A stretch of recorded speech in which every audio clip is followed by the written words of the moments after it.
Alan, definitely chime in anything that would be helpful to add. So welcome everybody, committee members, folks from the public. This is the January 11th meeting of the ACES subcommittee of Manhattan Community Board 4. We talk about arts, culture, education, and street life on this committee. We are coming to you live via Zoom and on YouTube due to the governor's order caused by the pandemic.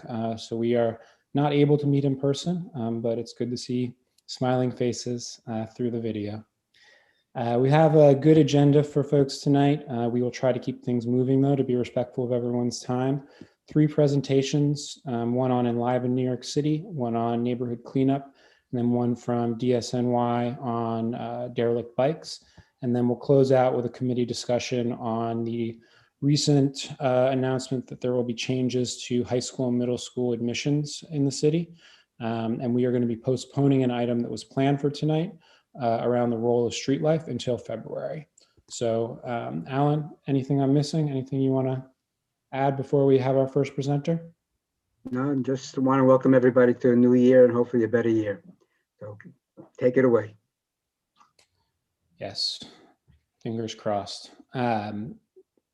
Jesse, you want to bring up the presentation from our friends from, I might be saying this wrong, Enliven New York City, I think it's Chashama. Sure, Haley, are you able to unmute and speak? Yes. Hi, Jesse. Thank you so much for your help with getting us set up with this. No worries. This is the end of the presentation. If we can go to the beginning. Oh, sorry. No worries. And then Anita Durst is on the line with us. And she will be speaking. So I guess if we need to go to the next slide, can she just say next?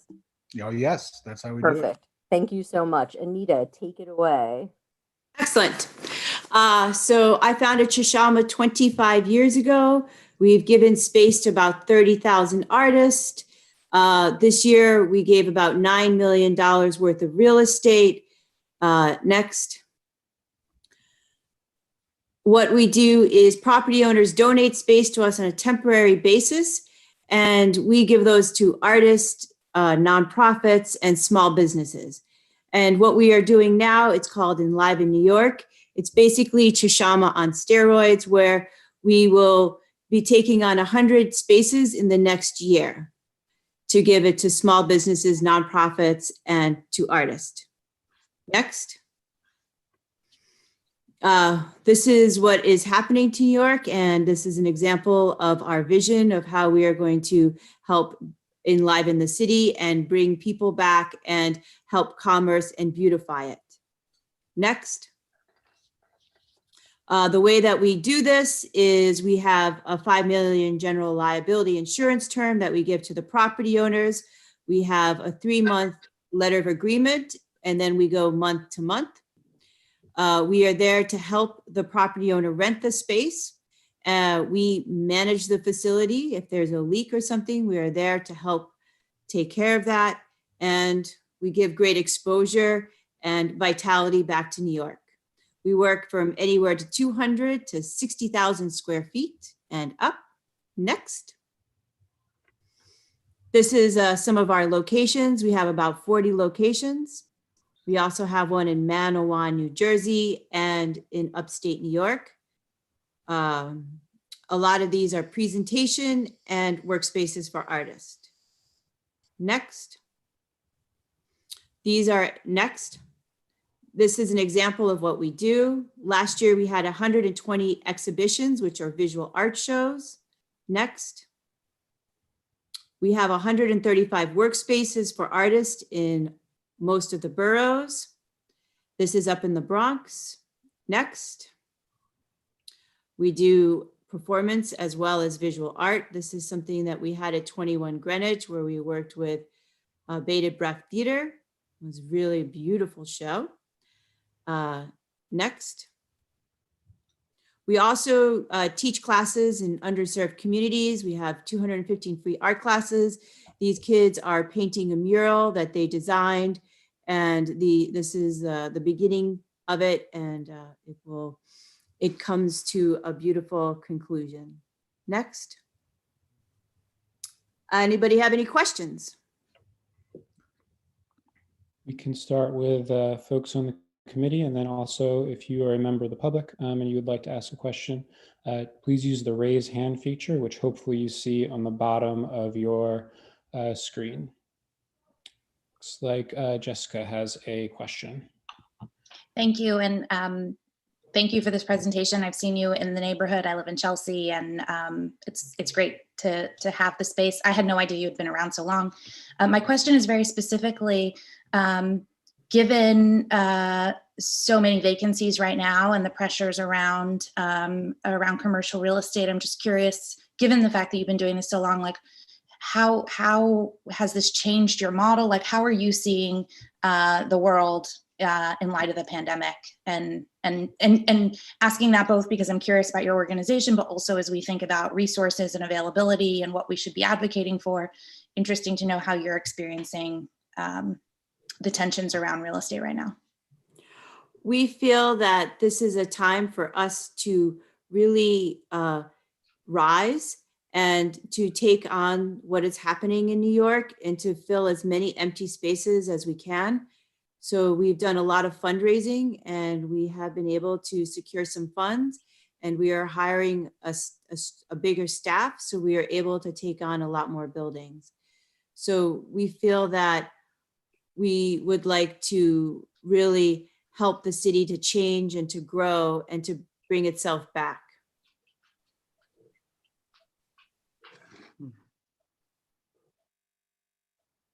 Other hand I'm currently seeing is Sabrina. If there's no other hands after that, I have, and we'll go to Leslie, and then I have a question. I know you mentioned this about your funding and this nonprofit 100% donations and internal partners, but I'm wondering if do you have received any from the state, from the city, or from the state as a grant, or this is something that you're planning to do in order to grow?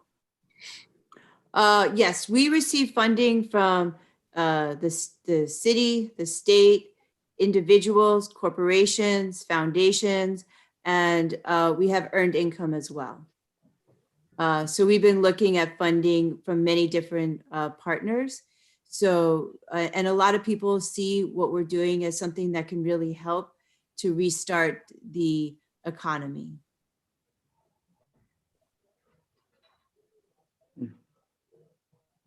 Leslie, all you. Oh, great. I'm very familiar with your program and it's wonderful. I just had a question more about the commercial spaces. Do they give you a break on the rent? Like, do they make deals with you because they know it's open spaces? And is it kind of like, well, you have it for this much of just a few months until we get it rented to like what we want as a permanent space? Or how does that work? Or is it different for every space? So every space is donated to us. And the property owner does not get a tax deduction. And we offer the property owner a letter of agreement, and we ask to have a 3-month letter of agreement. And then after that, we go month to month. So that is basically how it works. And usually the property owner wants us there because they want us to help them rent it out, or because they have tenants upstairs and they don't want to come home to an empty space, or they just are doing a development and they don't want that space to be empty during the development period. Thank you. Thank you.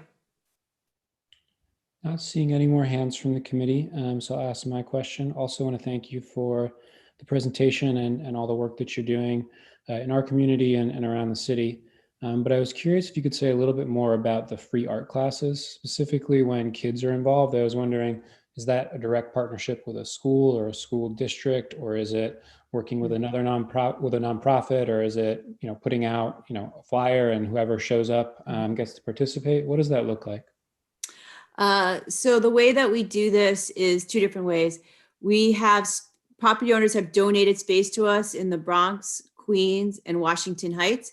We give those spaces to community members, and in exchange for those free spaces, they teach class. An example would be Charles Esperanza. He is making his children's book, working on it in his studio space for Harper's, and then he teaches class to the kids. He's had them draw on sneakers. They make And then they take these sneakers that they're drawing on and they throwing them up on the wires. So that would be an example of a class and how it works. But they work through social service centers, right, Anita? It's a lot of Yeah, working it's all different. It depends what community we're in. We work with Mistake, we work with Fordham Bedford, we work with the DOT at Fordham Plaza. It really depends. We work in a lot of homeless shelters, and we work with community organizations as well.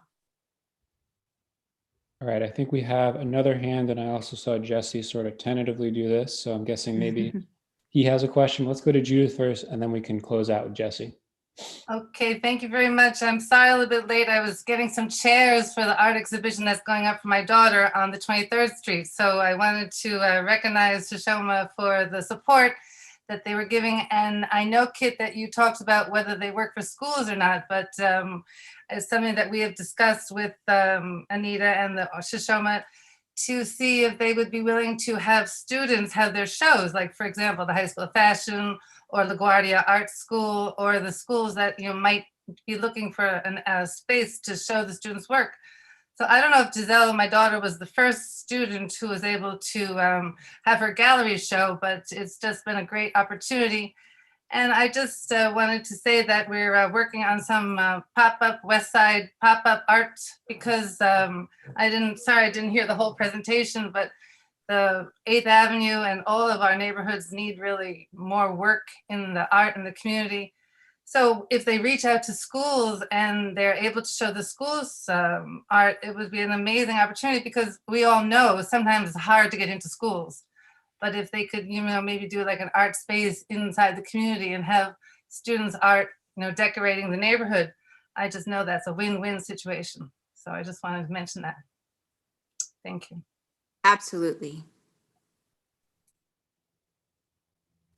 Looks like Thank Alan you. snuck his hand up as well. So we'll go Alan, and then Jesse will take us home. Thank you, Haley. Very interesting. I'm just curious, a little history in terms of what got you involved with this 25 years ago. I worked with a director, Reza Abdo. He'd have me find unusual spaces for his theater. And then when he died, I wanted other people to feel his passion, and I wanted other people to feel the power of creativity. I was able to, right from the beginning, get to have people donate space to us. The EDC gave us space. Jana's property up in Harlem. We worked with a lot of small property owners. So it's just a lot of property owners see the value of what we do. And we don't usually look for space. This will be one of the first times in many years when we go out to look for space. So, because when we look, we get too many people who would like to work with us. Thank you. Thank you very much. Thank you for your hard work. Great organization. Thank you. Yeah, 23rd Street looks, that strip between 8th and 9th looks a lot better with your store there. Thanks. All right, Jesse, I think it's you, but if you don't mind multitasking, it looks like it just went down. Someone in the attendees did have their hand up, but it's Yeah, right. It was, I believe it was Brian Weber on, but if he wants to raise his hand, he knows, I'll add him. I just wanted to remind Anita and Haley, and I think it alludes to, I think Leslie's question about funding. Obviously, just please keep us in mind and updated when it comes around to budget priorities. The community board every year has to provide the city with a statement of district needs and budget priorities for funding for different organizations and services. So, we always are looking to find, organizations that are working in our area, in our district, on the arts and culture side of things. And so, please just let us know what your submissions are into the, I'm assuming cultural affairs, but if it's something else, EDC, something along those lines, we can advocate in that department. And so I think that would be very helpful. And I'd like to learn more about this because I don't know much about this. Sure, we can definitely talk offline. And I do think, though, for the committee, I think it's important to get on paper at some point about saying we are supportive of this organization. So therefore, when it comes around to us supporting them and a budget priority, there's already a record of that. So I'm not pushing anything now. I'm just saying, going forward, we want to make sure we have building a record of supporting organizations like this. And then obviously I just want to say, please let it, I'm the operational part of the board. So please let us know how you guys work with community boards throughout the city. If there's something we can promote, if there's something we can, connect you with in terms of, business improvement districts. We've got a lot of large facilities in our area that do have a lot of retail space and things like that. And if it's on the other side of it, then please let us know that too. Then we can, we're here. And Brian Weber has raised his hand. All right, let's go to Brian, and then the question for the committee will be if anyone wants to make a motion, for instance, to write a letter before we close out this agenda item. Hi, can you hear me? We can. Okay, great. Thanks. Thanks for the presentation. I know you mentioned that you do not solicit property owners because everyone would want it, but how do property owners get in touch with your organization? I'm assuming you don't want the community board to put out a memo saying this is how to get in touch with you guys because of the demand. I apologize. That was before the pandemic. Now we are actually soliciting and trying to take on many more spaces. So the things that would be very helpful from the community board is to put our name out so we can take on more spaces. And we would be very honored to work to take on more spaces in your district. At the end of the presentation is my contact information. And we can also, we're happy to send a pitch pack that are specific for property owners. I guess we could send it to Jesse. I don't know. Yeah, I've been communicating with Jesse. Yeah. Okay, yeah, so we'll send it to Jesse, our presentation pitch pack for property owners, and my information, and all our information's there. Thank you. Thank you. Thank you, Brian. Thanks, Brian. Last chance for questions from our presenters before we shift it to committee discussion. Going once, going twice. Anyone want to make a motion? Motion to write a letter. Support. All right, you are in the hot seat. Sabrina, what should this letter say? Just echoing what Jesse said, that we are in support of the organization, and I don't know, something like in the lines that we reconsider them in the future for to put in our budget proposal to support I would mission. second Sabrina's motion. I would also add that how important it is in the time of COVID as well. The work they're doing. And I think also we should talk about how that supports the artists and the community and bringing the arts, because Chelsea is the art center. So we really need to talk about the arts in the letter. Can I ask a question to Erin and Haley? Is it helpful to write a letter to you guys at this point for general support that we could copy to, a number of people, such as bids and things like that? Or is there if there isn't a certain set of organizations or group or city agency that maybe would be more effective for you? I think the first choice was the best. Okay. If you help us send it out to the community board, the bids and the people in your district that would be most interested, and to send it to the DCLA and to the council member. Okay. Second the motion? All right, let me do my best to summarize what I think the motion is. And then Sabrina, if I'm getting anything wrong, let me know. But if I get it mostly right, we can go ahead and vote on it. So the motion is to write a letter of support for these fine folks, helping to publicize the work they've been doing, but also hopefully then helping them to get more spaces in our district for the work that they're doing. Things to include are that this is especially important during COVID. It provides supports for the arts in our community, and we'd be addressing this to bids, our local electeds, and DCLA. Does that all sound right, Sabrina? All right. All in favor? Just raise hands so we can visually see. Anyone opposed?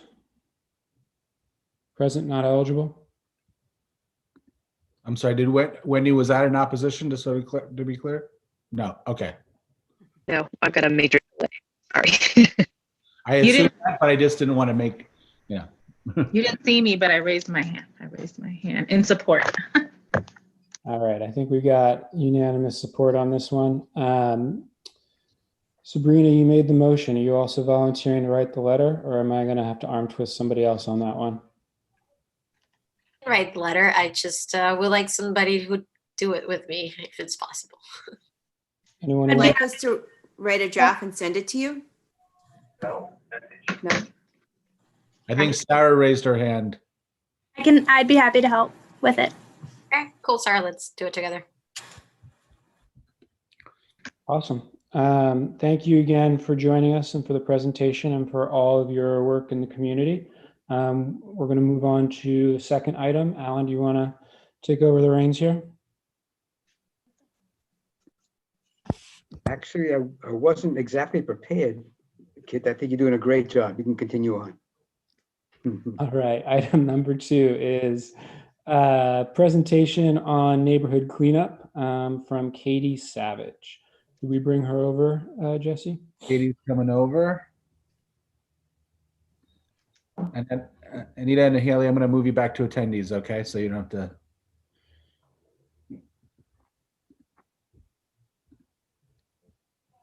Hi, Hi, Katie. Welcome. thank you for having me. Happy to be here. Do you have the presentation? I do. Give me one moment. No problem. So my name is Catie Savage. I created the Hell's Kitchen Litter Legion. And we focus on picking up trash in the neighborhood, plain and simple. Here we go.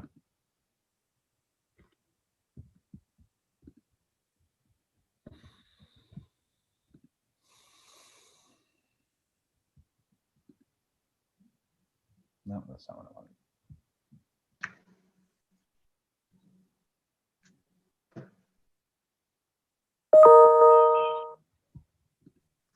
There we go. Yeah. Is that good, Katie? Yep. All right. So as I said, we're the Hell's Kitchen Litter Legion. This is some of our crew emptying a overflowing corner can. You can go to the next slide. So we were founded in June of 2020, and we've hosted 25 group cleanups with over 225 participants and at least 80 unique volunteers. Together, we pick up litter and empty overflowing trash cans, mainly in northern Hell's Kitchen, and especially focusing along 10th Avenue from 42nd to 57th Streets.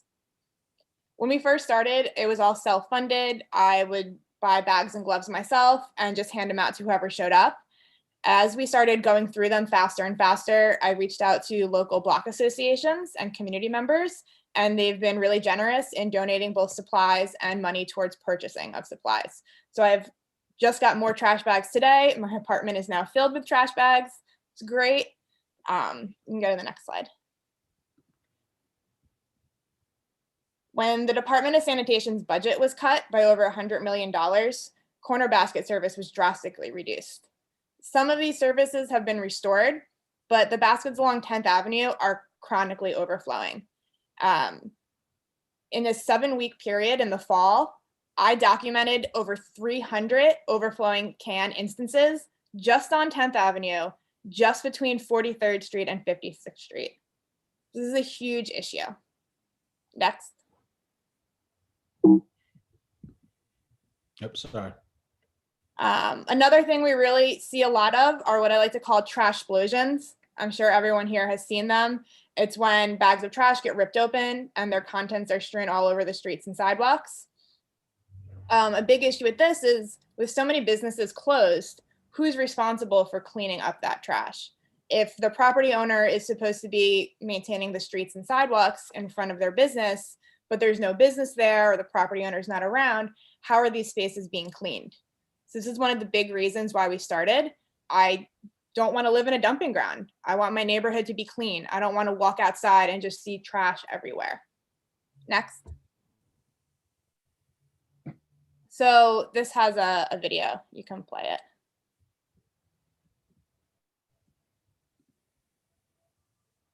So this is one of the largest trash explosions that we came across. This was at the end of August at 427 West 52nd Street.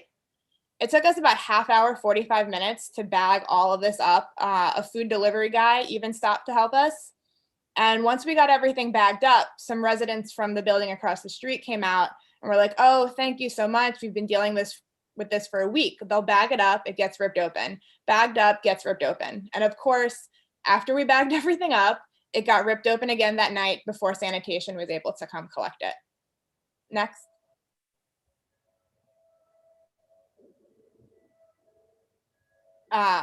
Another huge issue are syringes. I've lived in New York City for 16 years, and 15 of those years have been specifically in Hell's Kitchen. I've never once in my life seen a needle, like ever, until the pandemic hit, and now they are everywhere. So if you call 311 to have them picked up, it takes hours for them to respond. So I went on Amazon, got a Sharps container, called Mount Sinai West, asked them what to do with it once it's full. And now if my volunteers come across a needle, I tell them to come get me.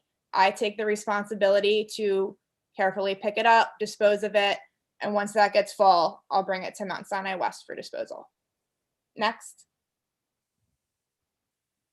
So it's not all bad.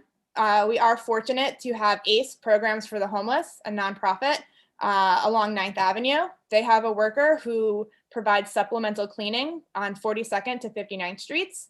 He's there 5 days a week. His name is Jan. When he took over this route in the fall, there was a huge improvement. You could tell that 9th Avenue was finally getting the attention that it needed. Over the holidays, our volunteers collected donations to get him some winter gear, and we also got him a gift certificate to the Galaxy Diner and Kaufman's Army Navy. Next slide.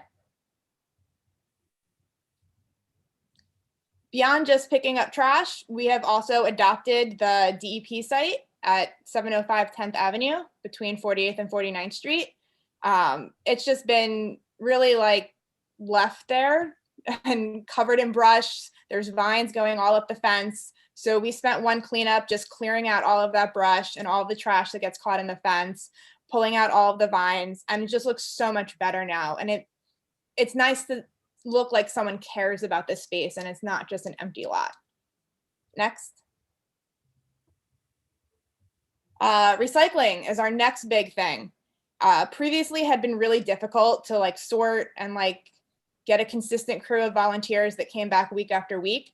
And now that I really have like a really dedicated core of people, we started recycling and sorting for recycling.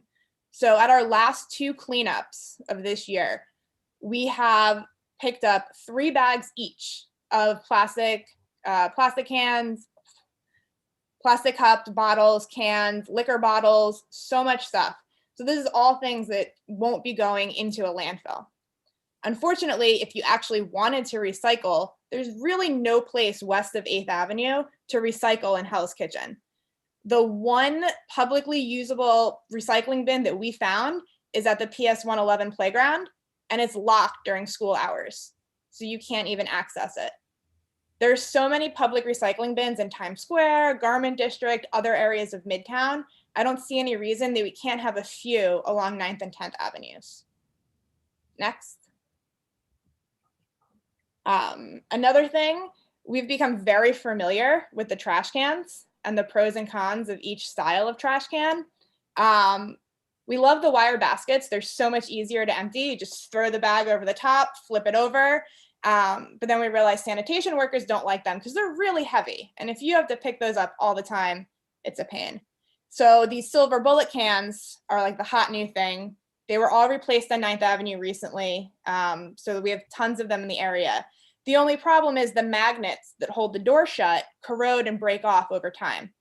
So we have a lot of cans where I'll see the door just swings open into the street or into a bike lane, which is obviously a hazard. So after talking with multiple people at Department of Sanitation, it became clear that there's no maintenance program. There's no one's ever heard of replacing the magnets, which seems so silly to me. Like, you just replace the magnet and the can lasts forever. It's got to be an expensive can. So I again went on Amazon, found the magnets needed, got the supplies. We had to tweak it, get some washers, but we went out and we replaced the magnets on 5 cans along 10th Avenue. Next. So here's how we're hoping you can help us. We would really love an expansion of the partnership with ACE programs to have a route on 10th Avenue from 42nd Street to 59th Street. It's been such a great help on 9th Avenue now that it's like really well maintained. It's great for the businesses. So I think the businesses along 10th Avenue really deserve to have that opportunity as well. Another thing that would help would be writing a letter to the mayor, Manhattan Borough President, and Speaker Johnson and the Department of Sanitation, calling for restoration of the Department of Sanitation's budget as soon as the first municipal bailout is received, to take away funding from Department of Sanitation, who's responsible for maintaining the health and safety of our streets during a global pandemic, is really difficult. You know, they're doing more work because more people are working from home, so there's more residential trash, and they have less people. So there has to be a way to help this situation. Next. So you can follow us on social media. We're active on Facebook, on Instagram. Instagram is mainly where we post about things. We also have a newsletter that you can sign up for in our link tree. And I'm happy to answer any questions. Thank you. We'll take questions first, and then if there is a motion, we'll hear that after all questions have been asked. I saw Jessica first, then we'll go to David, then we'll go to Josephine. Thanks. I'm going to try to keep it brief. I have a ton of questions, and Catie, this is just amazing, and like what a amazing example of just being a problem solver and getting things done. So congratulations to you and everybody you're working with. So we did a community survey actually, and sanitation was as related to the budget process that Jesse was referring to earlier. Sanitation issues were very highly ranked as a very significant issue. You mentioned living in the neighborhood a long time. I wanted to just get your sense on how much of this is actually a result of the sanitation cuts, and you mentioned an action. I think it's very indicative of the sanitation cuts.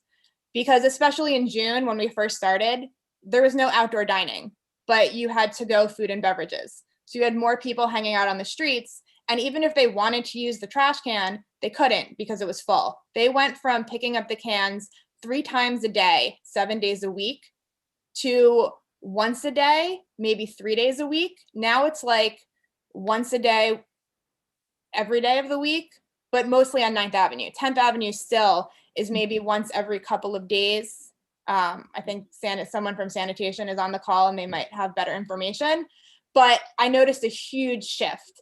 And it's not like it's illegal dumping. Like, the cans are overflowing from people using them. They're just not being emptied at enough of a frequency to make them usable. So trash ends up on the street. Got it. Then my second question is, can you speak more to the conversations you've had with DSNY, and connected to that, I'm hoping you can touch on, it's amazing that you went on and bought magnets to make city property usable, but you can't start fixing a school building yourself. Has anyone given any guidance about what is appropriate? Not that I don't think you should have done it, and I'm not looking to get you obviously in any trouble, but that just seems almost not something that the city would feel comfortable with people doing. So it's something that I tested. I did, thanks to State Assembly member Linda Rosenthal. I had a call with some people at Department of Sanitation. Marissa was one of them, and a bureau chief from Manhattan. And they talked about how they are unable to replace broken trash cans right now because there are no more new trash cans because of a production hold. And so they can't even replace and talking to other sanitation workers that I've connected with through the community cleanups and having to communicate with them, And I've asked about this issue and they've said they've never heard of anybody doing it. I talked to the superintendent of our local garage and let him know, hey, I want to try this, you know, is it going to hurt anybody? I don't plan on going out and like fixing all of them, but just to show that this is a viable solution. And I've also, when we're talking about budget cuts and having to make things last longer, I don't see any reason why the city wouldn't do this themselves. So it's me kind of showing this is an easy fix. If I can do it, the city can do it. And more broadly, the conversations you've had with sanitation about the work you've been leading, like how have those conversations gone? It's good. So I let them know whenever I have the cleanups. The issue with the community cleanup sign up is they ask for like a 2-week lead time. They want to know exactly the route you're on. A lot of times I'm not sure. I go out in the morning and I scout the trash and I figure out what is the dirtiest area. So how I do it now is I call the district garage and let them know, hey, we did a cleanup today. These are the areas that we hit. This is where you'll find bags. I make sure that we tie up our bags in a certain way so that they're identifiable. And then the biggest thing with that is getting supplies from them, which is great, but it's like a wild goose chase. I went up to 123rd Street in East Harlem and was given kitchen Glad bags. And then I went down to the financial district by One Police Plaza and got the clear green contractor bags. And it's just, it makes it so difficult. Like I wish there was a easier way, because then of course I found out that the garage on 57th Street, which is very close to my apartment, has those boxes. So I'd also like to facilitate better coordination. There's groups like me all over the city and we're all having the same issues. And it would be great for the city to make it easier for us to access supplies. Thank you. All right, we have a number of hands. So just a friendly reminder, please make sure that you're covering ground that has not yet been covered. We're going to David next. Josephine is on deck, and then we'll also hear from Blake, Sabrina, and Carl from the speaker's office. Yeah, I think you guys are doing a great job. Are you going to do anything south of 42nd Street? For example, I live on 34th and 10th. So I don't know how. I know there are bids that are involved with maybe cleanup, so it would be unnecessary, but where you see something where we might be able to do stuff. And the second thing is, and there's no segue into this, there's a group that maybe you've heard of. It's called the Manhattan Solid Waste Advisory Board. You might want to talk to them because they also deal with the environmental impact of solid waste. So you might be finding things that could be recycled and stuff like that.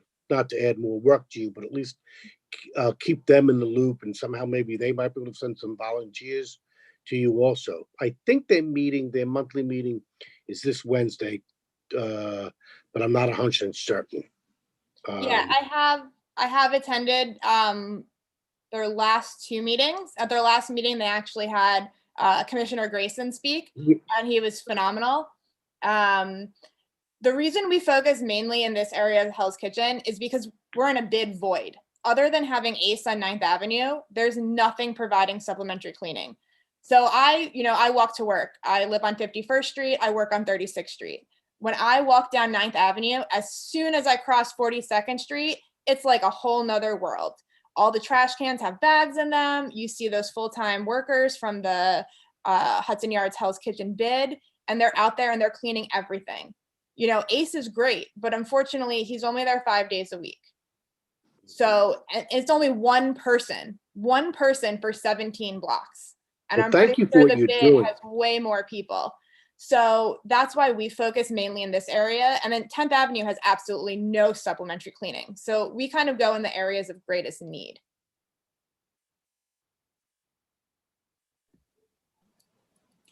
I think we're on to Josephine. Josephine?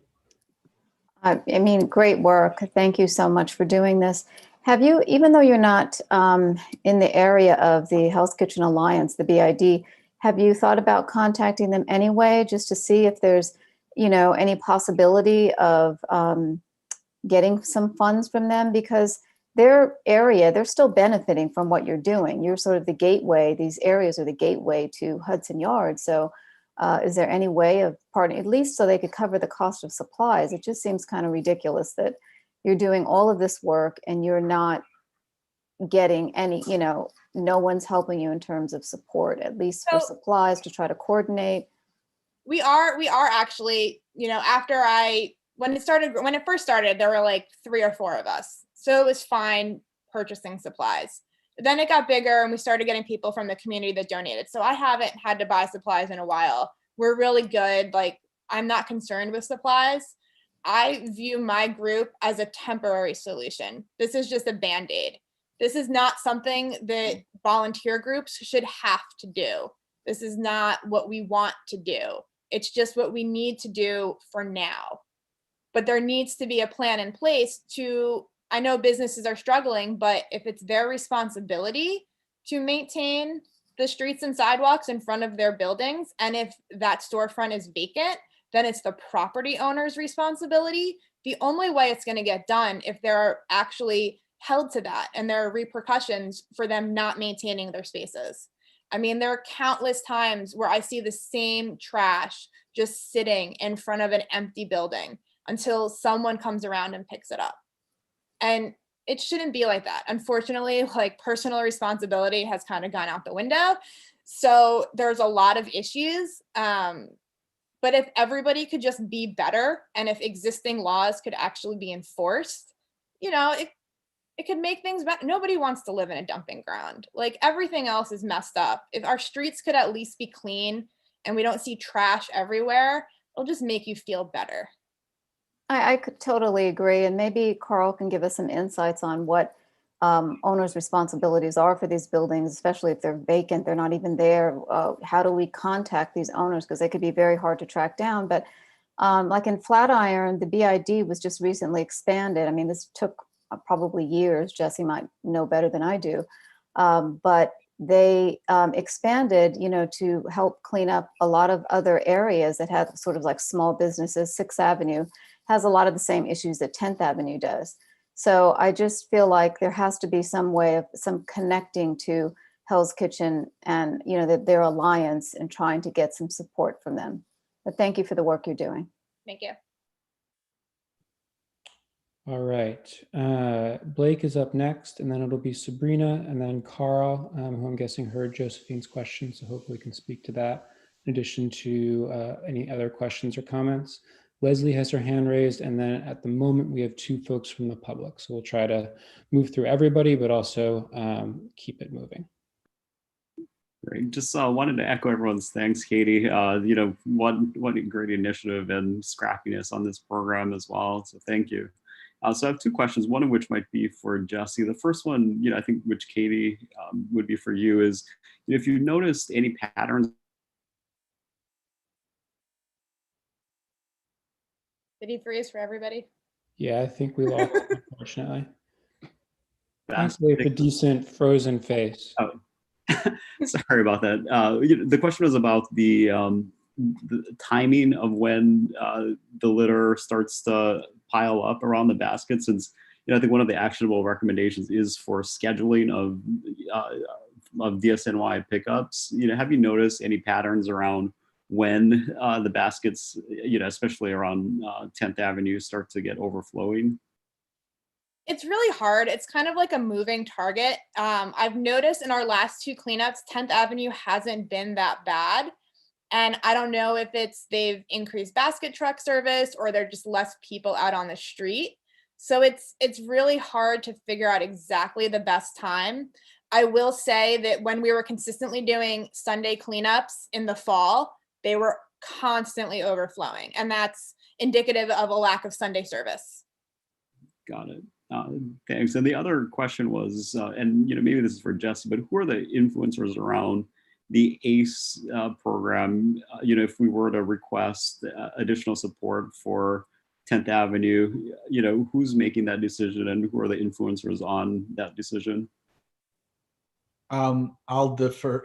Carl probably can give you all of the information you ever wanted to know about ACE and how its relationship to the city council is. And so but that's definitely something we can talk about. But I'll defer to Carl when he Yeah, Carl has helped initiate calls with ACE to go over our concerns with the scheduling and making sure that 9th Avenue has the attention it needs. So that's been really helpful. I will just say one thing. One thing that this office has tried to do initially was to build a kind of, again, temporary, like Catie has said, sort of a temporary Band-Aid concept with the city offering. We had an influx of, temporary shelters in our district, and lots of folks having very little to do. And so one of the ideas that I had, along with some other folks, was trying to build a relationship with interested parties who are interested folks from those shelters who are looking to, gain work experience, gain something to put on their resume, be involved, keep busy, any of those things, any of those reasons why to keep involved, and to work with either DSNY or something like ACE and sort of do sort of supplemental sanitation stuff, small, sidewalk sweeping, basket management. It unfortunately never really sort of took off, but that was one of the ideas that this office was trying to work with, and it could still happen, obviously, but we'll. Yeah, I think ACE is an excellent program for that. Our worker actually lives at one of the shelters on 36th Street. So he is part of our community, and he got put into the ACE program, during the pandemic, and he was initially laid off and then brought back. So, I mean, it would be great to try and, get ACE to actively recruit a little bit more within our neighborhood, and work with some of the shelters to get more people. Yeah, Jesse, and I think that ACE actually made some initial contact with some of the shelters.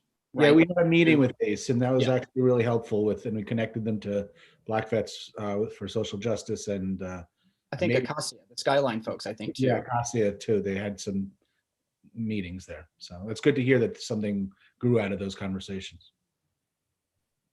Let's go Sabrina, and then we'll go back to Carl.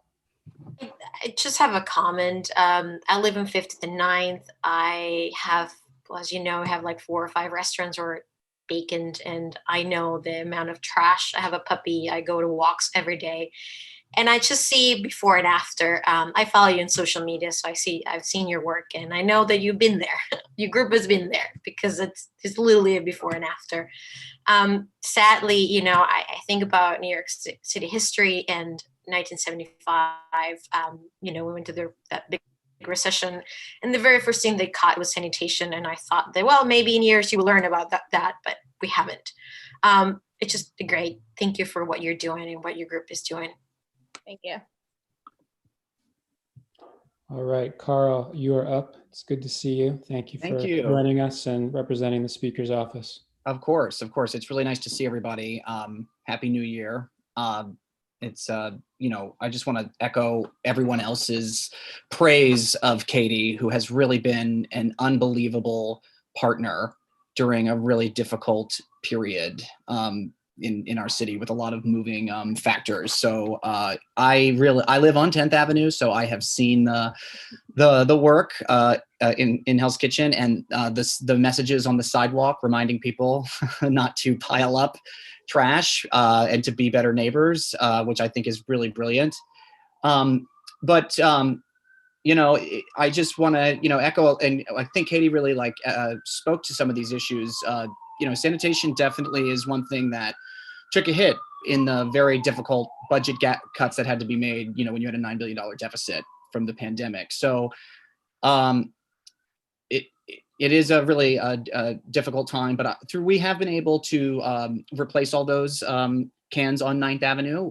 It was all previously green, the wire baskets, but the bullet ones came as a result of some discretionary spending on the speaker's behalf, on the speaker's end. So Catie, if there are known bullets that the doors aren't shutting, the magnet idea is so clever and so simple. I would, we definitely want to make sure those are flagged for the sanitation so that we can follow up on those. And I totally hear you about the request to have ACE expand to 10th Avenue. That would be fantastic. And, before, the ACE has been, someone was asking earlier about ACE's origins. They are a nonprofit organization that the speaker funds, uses discretionary dollars. We have them on several high traffic routes in our district that are typically in places where there aren't bids, which help cover the ground everywhere else. So we would love to go to 10th Avenue, I think. And, we had been actively expanding ACE each year that I had been there. Unfortunately, we have just been trapped in a very difficult budget issue that it all seems to come back to here. But, as far, I certainly hear the ask. I think that we want to see sanitation service restored to what it was as fast as we can, especially considering all the outdoor eating and food that we have out there now. I think that that's, just adds to the burden. But, I'm confident that we won't have to have a Band-Aid solution for much longer with what I hope you're right about, some stimulus money that's coming in from hopefully the federal level in the next few months. But because Washington's been so unpredictable, it's a little hard to make, hard commitments right now. But I think everyone wants to see sanitation come back. And we'll just end with saying, we want to keep working with you to make this as smooth of a transition as we can in a difficult period. So thank you. And if there's anything else I didn't answer, I'm happy to stick around. Josephine, Blake, did that answer the questions or any follow-up? I just wanted to follow up on the business owners that are not picking up their Oh, trash. yes. Like, is there a site? What happens? Yeah, thank you. Sorry. Yeah, that's a good question. Much like when it snows, the property owner is responsible for shoveling the sidewalk. The property owner is by city code required to maintain the sidewalk in terms of litter up to 18 inches into the curb. If there is a place, or Catie, again, if there are chronic addresses or strips where you've seen this, I've done this in the past where we'll have DSNY come. Usually their enforcement agents will go by, give everybody a warning, and then they'll come back and they'll write a ticket that does make them open to a violation. So we've done that before. If there are stretches that we can specifically talk about, happy to do that. But the answer to that question is that there's still the property owner is responsible for maintaining the sidewalk. Yeah. Unfortunately, so we have, communicated. I've definitely, let you guys know, and the council district has been very helpful when I flag some of these issues. But the biggest problem seems to be is that Department of Sanitation's hands are tied for the most part. There's only 2 hours per day that they're technically allowed to give tickets. It has, illegal dumping has to be visually witnessed by a sanitation officer. Even if you, I started digging through trash to find out where it's coming from when I saw bags that were piled up for days, sitting in the same spot, not moving, and realizing this is a business that's dumping their trash on the corner in hopes that sanitation will just come make it disappear. And Yeah, even well, with that, it's limited in what they can do. Yeah, well, certainly with illegal dumping, that's a little harder to enforce, but sanitation officers do, because sometimes it's the business owner thinks it's unfair, and then I get a phone call saying, "Why'd they ticket me like this?" But if there's loose litter in front or in the curb in front, they're liable for ticket to that, and that's just if it's there. But yeah, legal dumping is harder, but there are some ways to do that. So again, if there are if you think that business is dumping that over there all the time, we should talk more about that, because that kind of information is helpful, and they have ways to, they'll look for a receipt or something in the trash to prove it came out of that building. They have their fun sting operations, but we should talk more about that. I'd love to do that. I feel like that might be my future calling, is a trash investigator. Well, you'll deputize you, a detective. I love it. Jesse, I saw your hand. Is it specific to what we're currently talking about, or should I go to Leslie first? She's been waiting. I'm fine with I defer to Leslie. I just want to make, we do have Marissa Yanni here from the Department of Sanitation. Oh, Marissa's here? Yeah, she's here. She's actually presenting next. So I just wanted to let her, if there was anything she wanted to add up on that, particularly the enforcement side of things that she had, that we are aware that she's here. We can wait till she presents and ask her those questions as well. But I just wanted to raise that. Yeah, thank you for flagging. Unless there were any other follow-ups for Carl, we're on to Leslie. All right, thanks, Carl. Mine's quick. It's for Carl also. By the way, I just want to make one comment. Catie is, just so you guys know, I live in Hell's Kitchen, and Catie is a hero. She really is like, and Carl knows this. She is amazing, and she does this all herself. And I just don't want to see any more questions like, how can we help you, or what more can you do? Because I want to see the day when Catie doesn't have to do this every single weekend. And she gets have my apartment filled with garbage bags. Exactly. And I want to thank also Carl and Luke Wolf, because remember, Catie, when there were a bunch of questions we had, and Carl was like super on top of it, and then Luke from Scott Stringer's office was super on top of it. That was awesome. Carl, I said really actually a quick question, because my other question's for DSNY. So when it gets restored, right, DSNY, what happens to the ACE guys? Are they still like, how does that work when like all of this, when the basket service gets restored? Yeah, like when yeah. So the ACE men were there before the cuts happened. So that route was already there, and I think it will stay, and hopefully we'll be able to start expanding. Part of the reason we put them there as 9th Avenue was because it was such a high traffic commercial restaurant area that didn't have the supports services of a bid.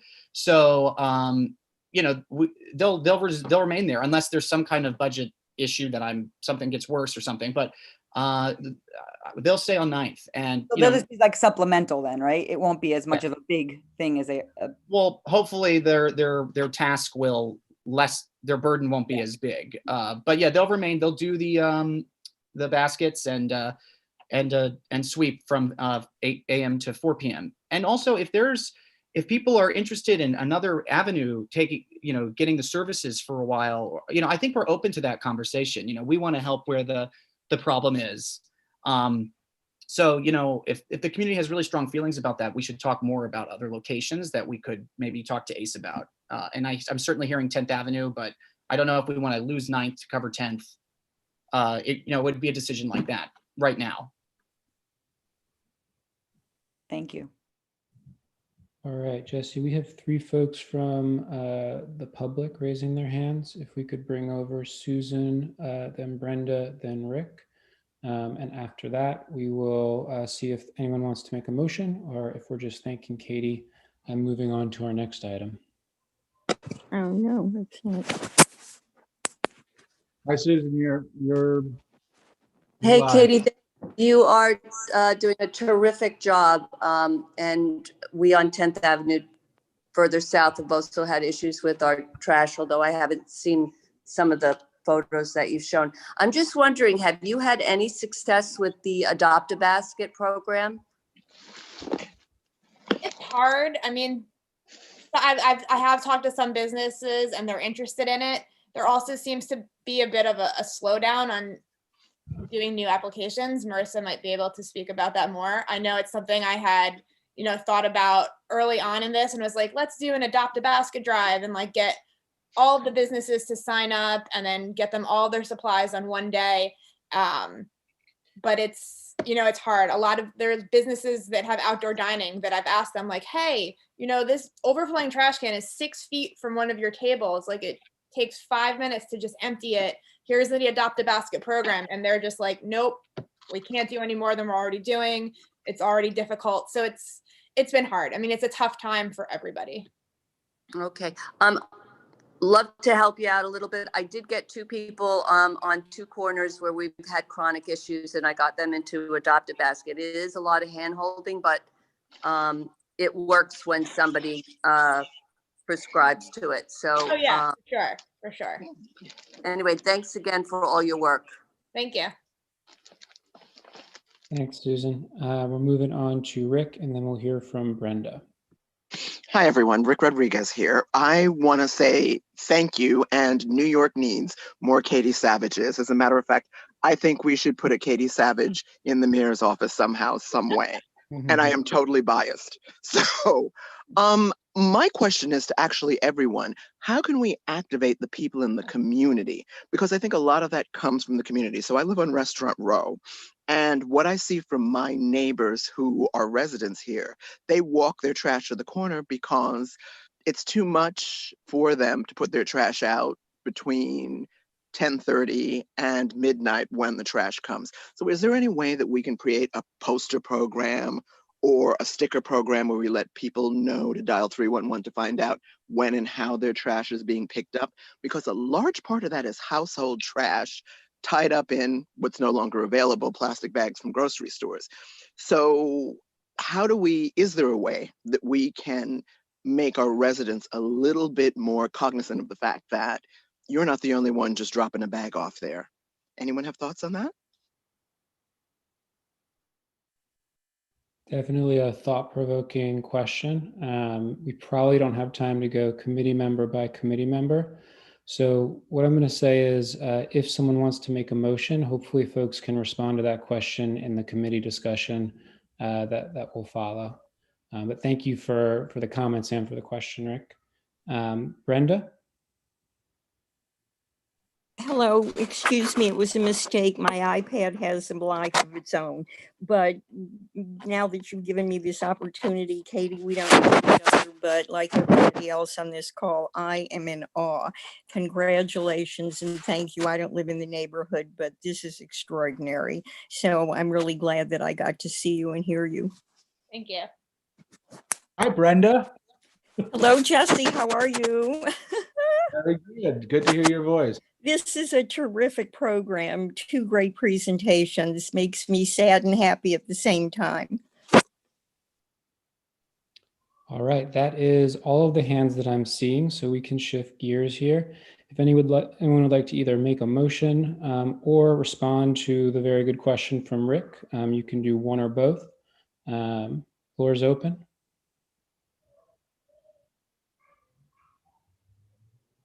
Blake, I'm seeing your hand. Yeah, I would be interested in making a motion to write a letter about the ACE ask, to just acknowledge that, 9th Avenue, even a pat on the back about the performance of ACE there, but then, to advocate for additional support on 10th Avenue with an eye toward hiring locally. It might be a good way both engage the shelters in the district as well as to solve or at least help ameliorate this issue on 10th Avenue. I second that. All right, we've got a motion and a second. Anything that anyone wants to comment or suggest to Blake that he hasn't already covered? I see Judith and then Alan in that order. Well, thank you very much, Kit. And I also want to add my kudos to Catie. She's just amazing. So my concern is that I got my phone and I checked on my phone and the 311 app does have a button for illegal dumping. And I think that although the work that she's doing is wonderful, I mean, we only are finding out about it now, and I guess people that live in the community know about it, but this needs to go into the city's records. There needs to be action according to the statistical numbers of how they organize. And if they don't have the illegal dumping or the unclean sidewalks case numbers, and I know they're not always followed up immediately by the Department of Sanitation, and hopefully we'll hear about that in a little bit. But if we don't put the cases in there and we don't make I know that we've talked with Jesse many times about you have to make a case number or else how can you follow up on it?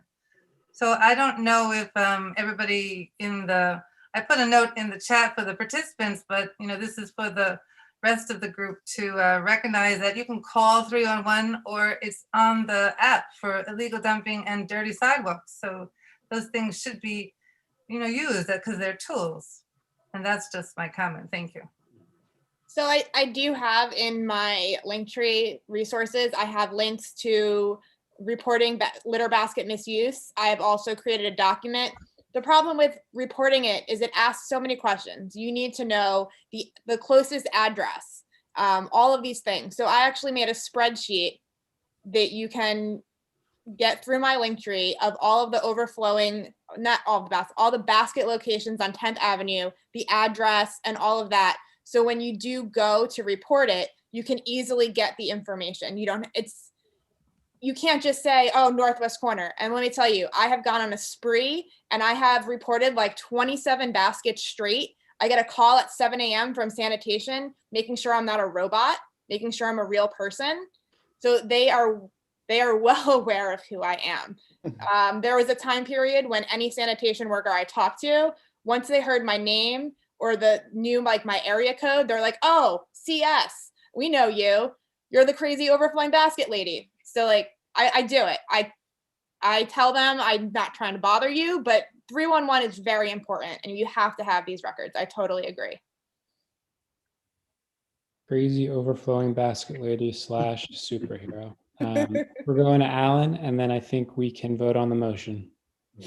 Thank you, Katie. Thank you very much for your hard work. And just to follow up with what Rick was mentioning, I too go through some of these trash cans on occasion just to see who's dumping what. And I find that a lot, especially the boxes now, the Amazon boxes and everything else, people open up take their stuff out, and they, instead of doing something with it to recycle, they'll bring it up to the corner and just drop it in a basket.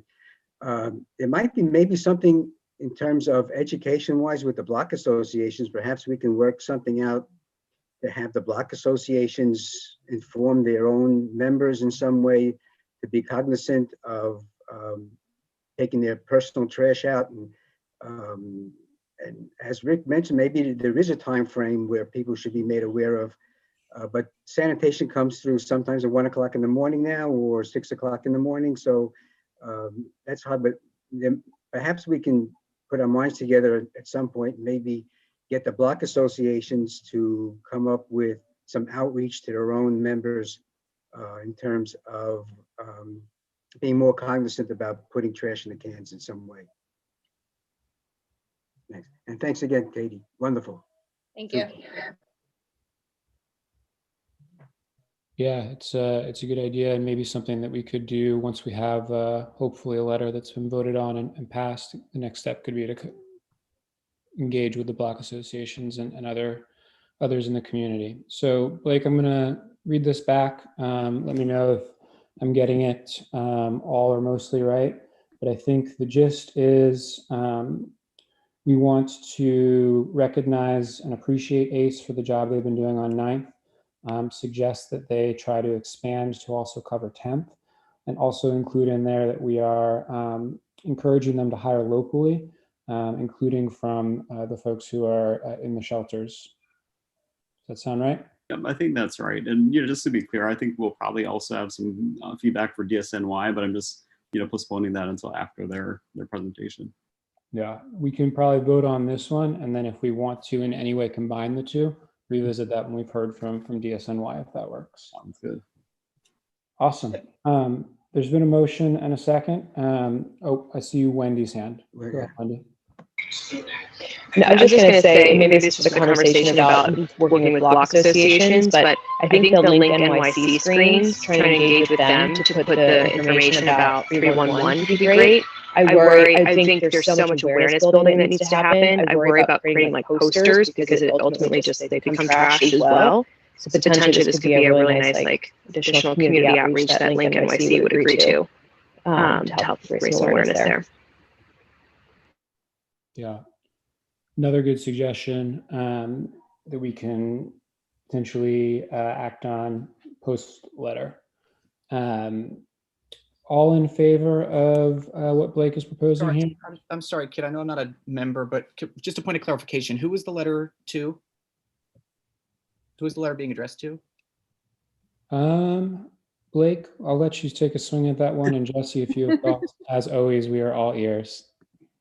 I think Jesse might be the best one for this. I mean, I would imagine the councilman. I'm not sure who else would be on there. We'll address it to you, Carl. Well, I'm just wondering if it is to us, and the ask is for 10th. I mean, I'm just wondering, and Jesse, maybe is that something that would be reflected in the, the budget priorities for the board if moving, expanding to 10th is something that they, Yeah, I mean, listen, I think what we do, we need to, if we want to make this, again, same thing as the first item, we want to create a track record of support. So when it comes to the budget items that we have, we're referring back to this request. So I think we are asking, a combination of the mayor and the council to say that these are great. This is clearly a needed service, clearly something that comes in handy when we're in a predicament like this, and that we think there should be more effort, from both parties to see how do we create more funding for it. And then I think we can, in terms of what Carl's referencing, then I think we make that specific request about specific locations during the budget priorities. That's my suggestion. But if we want to list specific locations here, then we can do that too. But I think there's probably more locations than just 10th. But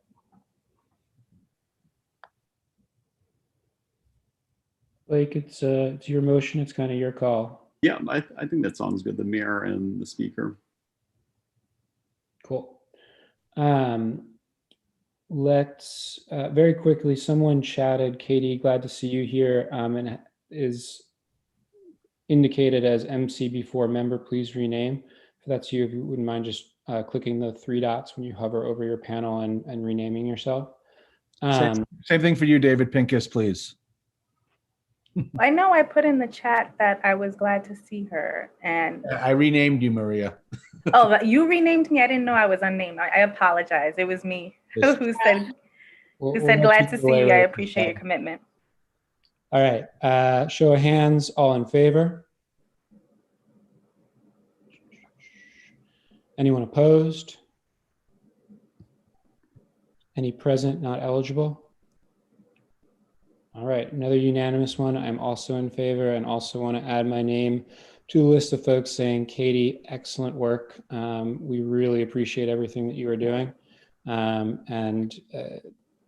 Please, please, please keep up the good work. But to Leslie's point, hopefully not for too long, because hopefully there's a real solution that gets put in place. That would be great. Thank you. All right, we are moving on to our last presentation of the night. Same general topic, DSNY is going to talk to us about the derelict bicycle policy and the status of corner basket operations in our district. Hey everybody, how are you? My name is Marissa Yanni. I'm the Manhattan Community Affairs Liaison for Department of Sanitation in the Bureau of Community Affairs. Jesse has a little PowerPoint from me for all of you. Give me one. So I did take I was sent a lot of questions about derelict bicycles and corner baskets. So I'm going to go through all of that with everyone once we get that up and running. And we'll be able to cover everything. And then at the end, let me know if I missed anything and if you have any other questions. Yeah, Marissa, give me one moment. I'm sorry. I'm just having to switch out from one PowerPoint to the next. No problem. Okay.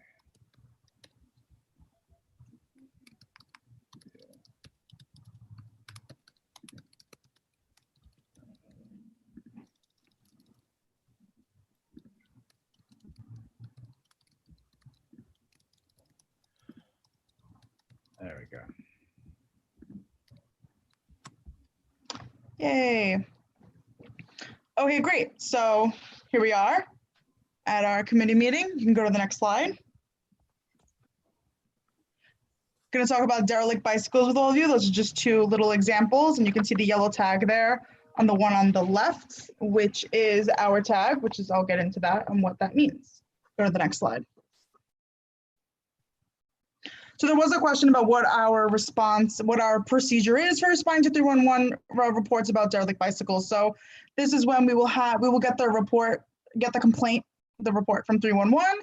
We will send personnel out there to inspect the area, getting, as always, giving a actual address is always the best for us, because that will make sure we're going to the right bike and then not going to someone's bike they use every day. So going to the area, and if it does meet our criteria, we will tag the bicycle.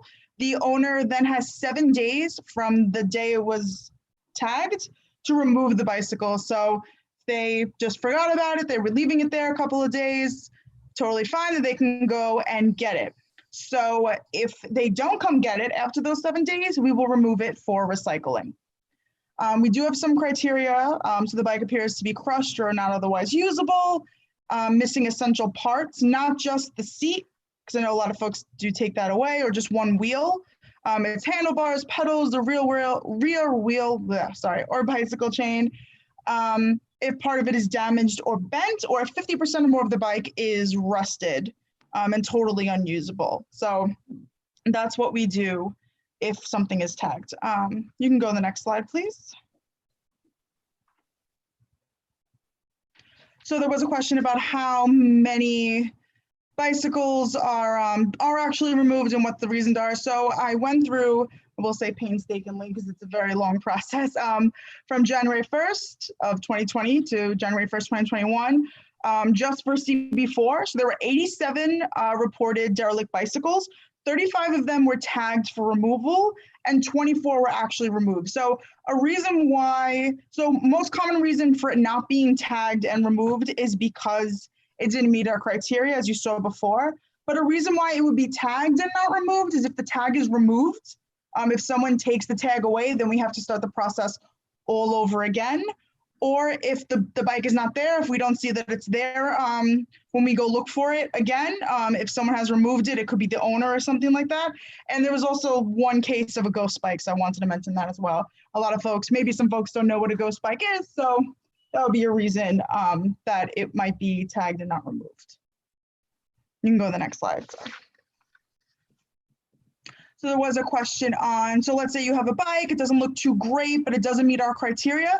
If it looks like it's still kind of usable and it costs more than $20, then it's abandoned, and you can actually go through NYPD to have it removed. Their process is a bit longer, and you can see it on the side there.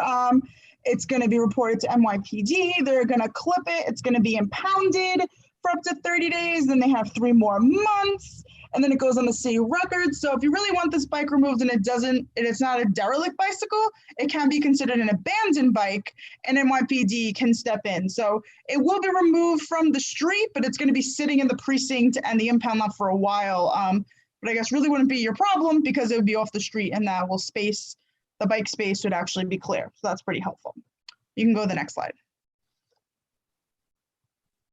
Okay, getting rid of, not talking about derelict bikes anymore, talking about trash picks up and baskets. Have some beautiful DSNY trucks there just for you to look at, and I'm really amazed at, they're just really beautiful trucks. You can go to the next slide. So another little overflowing basket just for fun. There was a question on, have we analyzed our overflowing baskets, kind of what's been going on lately? So unfortunately, no. With COVID, we've had a lot of budget cuts. DSNY had to make some very difficult decisions. Many of the cuts have been reflected in cleaning services, and you can pretty much see that, and Catie has spoken about that a lot. That's why she's doing what she's doing, is because of our budget cuts. Overflowing litter baskets are a direct implication of the 63% reduction in litter basket service due to loss of funding. It's not only evident in CB4, but all across the city. Drop-offs continue to be serviced when resources become available. We do encourage folks to do call 311 and place a formal complaint. That way we can follow up on that. You have your little 311 number, which is also kind of the way you can keep us up to tabs, and we can check on that for you. You can go to the next slide. So while we have not been able to restore any further basket service, I will say, so when the original cut was made, everybody really saw that big time, and then some service was restored to CB4 specifically as well. Just want to take a look at what you do have right now. So on Sundays, you have 2 trucks. One is going to pick up midnight to 8 a.m. and then another one is 4 p.m. to midnight. On Mondays, again, 2 trucks are out there midnight to 8 a.m. Excuse me. Thursdays and Fridays and Saturdays, 1 truck each of those days during the 4 to midnight shift. And then Wednesdays and Fridays, another just 1 truck, the midnight to 8 a.m. shift. That is kind of the summary of what each shift is. If you want to know specifically on 10th Avenue between 23rd and 54th, we know what time the truck is coming. I can let you know that if you have a specific question like that, or I can even maybe send that over to Jesse so he will know in case you want to stand outside and wait for us to come by. But that's pretty generally what's going to happen and when we're going to come to service those baskets. So no, there has been no further talk of restoring any other basket service. That's kind of what we have right now. And we're gonna have to wait for the next budget to see if we get anything more, unfortunately. You can go to the next slide. So, I mean, Katie's been doing a rock star job, but the ways to kind of get more involved and what we've been doing. So definitely submitting any service request or complaint. You can do it through 311 or with my office. I'm going to give you my phone and email at the end of this. Just, you can call my office if you have any complaints or if there's any condition out there you want us to look at, or you can also call our phone, or email me as well. If you have a bunch of locations or you have a picture that you want to send, I'm the Manhattan liaison. I'm here for you. Just send me whatever you can and I'm happy to do it. And then looking at our community cleanups. So if you fill out our little form, we will provide gloves, brooms, shovels, and black trash bags for your cleanup. And then we will pick up the garbage at a designated area if you want to do one in your neighborhood. I think Hell's Kitchen is pretty much spoken for, but if there's anywhere else you want to do that, or if the community board wants to do something, or if you know of any block associations that want to do anything, you can let me know and I can send them over that form and then we can assist them that way. You can go to the next slide. Okay, so there was a question about Christmas tree pickup this year. So we do have the curbside pickup. We're almost at the end of it. So it's from the 4th to the 15th. There was Mulch Fest. It actually just ended. That was in the part of the question. So I apologize that it's kind of pointless now, but the only location that was in your district was at DeWitt Clinton Park. I added that in there. Again, kind of pointless now because that was from the 26th through the 9th, but we are still doing Christmas tree curbside pickup. Nothing has really been affected through that. Mulch Fest still happened, and curbside pickup is still happening with the Christmas trees. They should all be taken care of by the 15th. If you do still have yours out there after the 15th, you can send me an email or call my office, and then we'll make sure we get a truck out there to pick it up. Sometimes if you have a car parked in front of the tree, they don't see it and it might get missed. We can go on to the next. Okay, so there was a question about corner baskets in pedestrian crossings and if there is a guideline. So when I did ask my supervisor this, who is a sanitation worker, and most of the baskets are on street corners. They are close to the curb cut, but we try to make sure they're not obstructing any crosswalk or pedestrian traffic. When they are serviced, they are placed back as best as possible to make sure we're not blocking anything. There is no specific training that kind of gets done for this, but all sanitation workers know to do that. If you do have a situation where it's not in the right place or anything like that, if you have a specific condition in mind, just let my office know, let me know, and we'll send one out there to fix that for you. I don't want you to have to move some of these trash cans if it is in a bad place, if it is blocking a crosswalk or something like that, just because then you might get hurt moving it, or the garbage will go everywhere, then it's really not going to be a great day for you. We can go to the next, please. Awesome. So what are ways we can work with DSNY to prevent overflowing bins? I feel like it's a little impossible sometimes, but we can. So we did speak a little bit about it, the Adopt a Basket program, where individuals and businesses or organizations can adopt a basket. We will provide the liners and then they just keep kind of changing out the basket there, or doing a sponsor basket program we talked about. So not the one in the picture, that's the mesh one, that's kind of like the one that comes with the city. But if you want to pay for a better one, the ones that have the magnets that do break sometimes, but for any of those, that does cost money, but anyone can do that. An organization, an individual, a business does have the opportunity to sponsor a basket as well. And we can go to the next one. So thinking, so there was a question about redistributing goods that would end up in the trash. So one thing that is great is Donate NYC. If you can go on the website there, you can get that through our regular DSNY website as well. We have a list of all organizations that will accept used goods, and you can also filter it by the type of material or good or product that you have. So if you just wanted to give back clothes, if you just wanted to do books or electronics or pots, I I definitely did that when we cleaned out my kitchen in the spring. I looked up on our website, where can I donate all these glasswares and servingware that we had. So I was able to bring it over to Housing Works actually, and they took it and they were fantastic. Another thing is Refashion NYC. So if you are in a building and you want to sponsor one of these, we are accepting the applications for this. There was a bit of a hold during the spring and summer, but we leave it in the building and then you can just drop off any clothes that you want to. Anything, and you can see some of the accepted items: clothing, shoes, purses, gloves, scarves. So not just shirts, but you can also do towels and curtains and other sorts of linens as well. We can go to the last slide. So that is my first and last name, just so you can see it spelled. My email address, if you have any questions, you want to send me any locations or a condition or a complaint, please feel free. I'm happy to take them. And then that is my office's general phone number.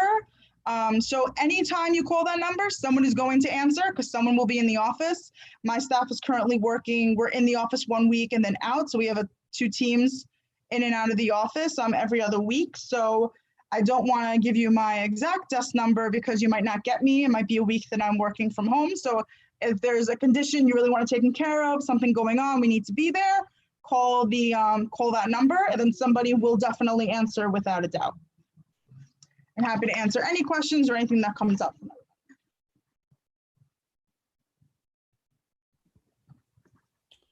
All right. So far we've got 3 folks. Blake raised first, then it'll be Leslie, then it'll be Judith. Great. Thank you so much, Marissa. This was really an informative presentation, and really appreciate you taking the time to reply to all of the questions. And I also wanted to give a shout out to Judith who for bringing up the derelict bike topic, and I think probably reported most of those 84 bikes in our district. I had a question about the bikes and then one about the pickups. So the question about the bikes is, from what I understand, DSNY is responsible for removing bikes that are on city property. But do you know how members of the public, like me, can find out if something is city property, if a bike rack is city property, and what the typical process is for businesses or whoever's owning the private bike racks to remove bikes? For example, if they are able to get any assistance from DSNY in that removal? So I have not, sorry, thinking.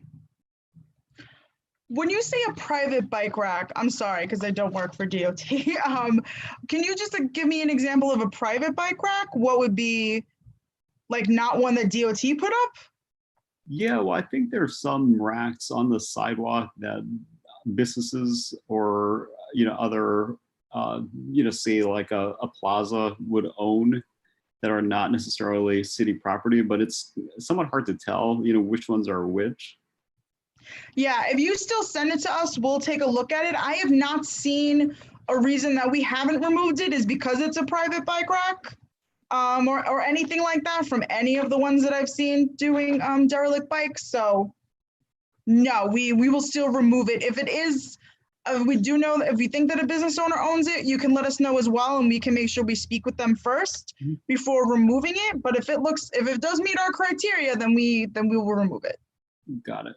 Thanks. And then the question on the pickups were, if there's tracking of what the capacity of each of these pickup schedules are, meaning, I would imagine some of the pickups probably have, over 100% capacity. Some of them probably come back with 80% capacity.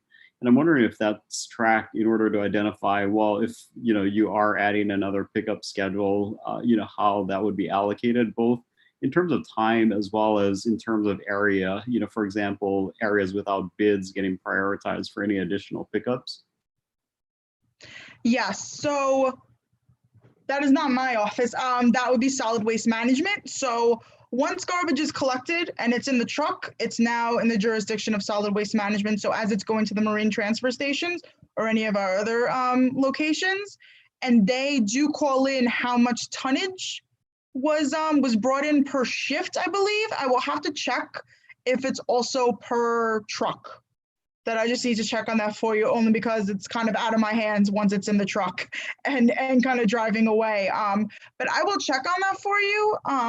That is not, I know in the past that has not really been a reason. The only reason we haven't been having more services is because our budget was cut. Otherwise Manhattan was 7 days a week, 3 times a day with pickup. So it's only because of budget cuts that anything was cut. We would totally add more service, bring everything back to the way it was once we get our budget fixed. But I will check on just how do we track what's in each truck, especially the collection trucks.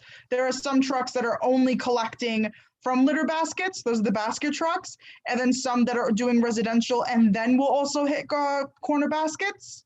So those are just 2 different things. You'll just have to see how we track those, if that's okay with you. Got it. Yeah, thank you so much. And the only reason I ask is, then we could advocate for something saying, we're coming back at over 100% capacity on, this particular schedule. And, that's a clear indication that there's more need for pickup.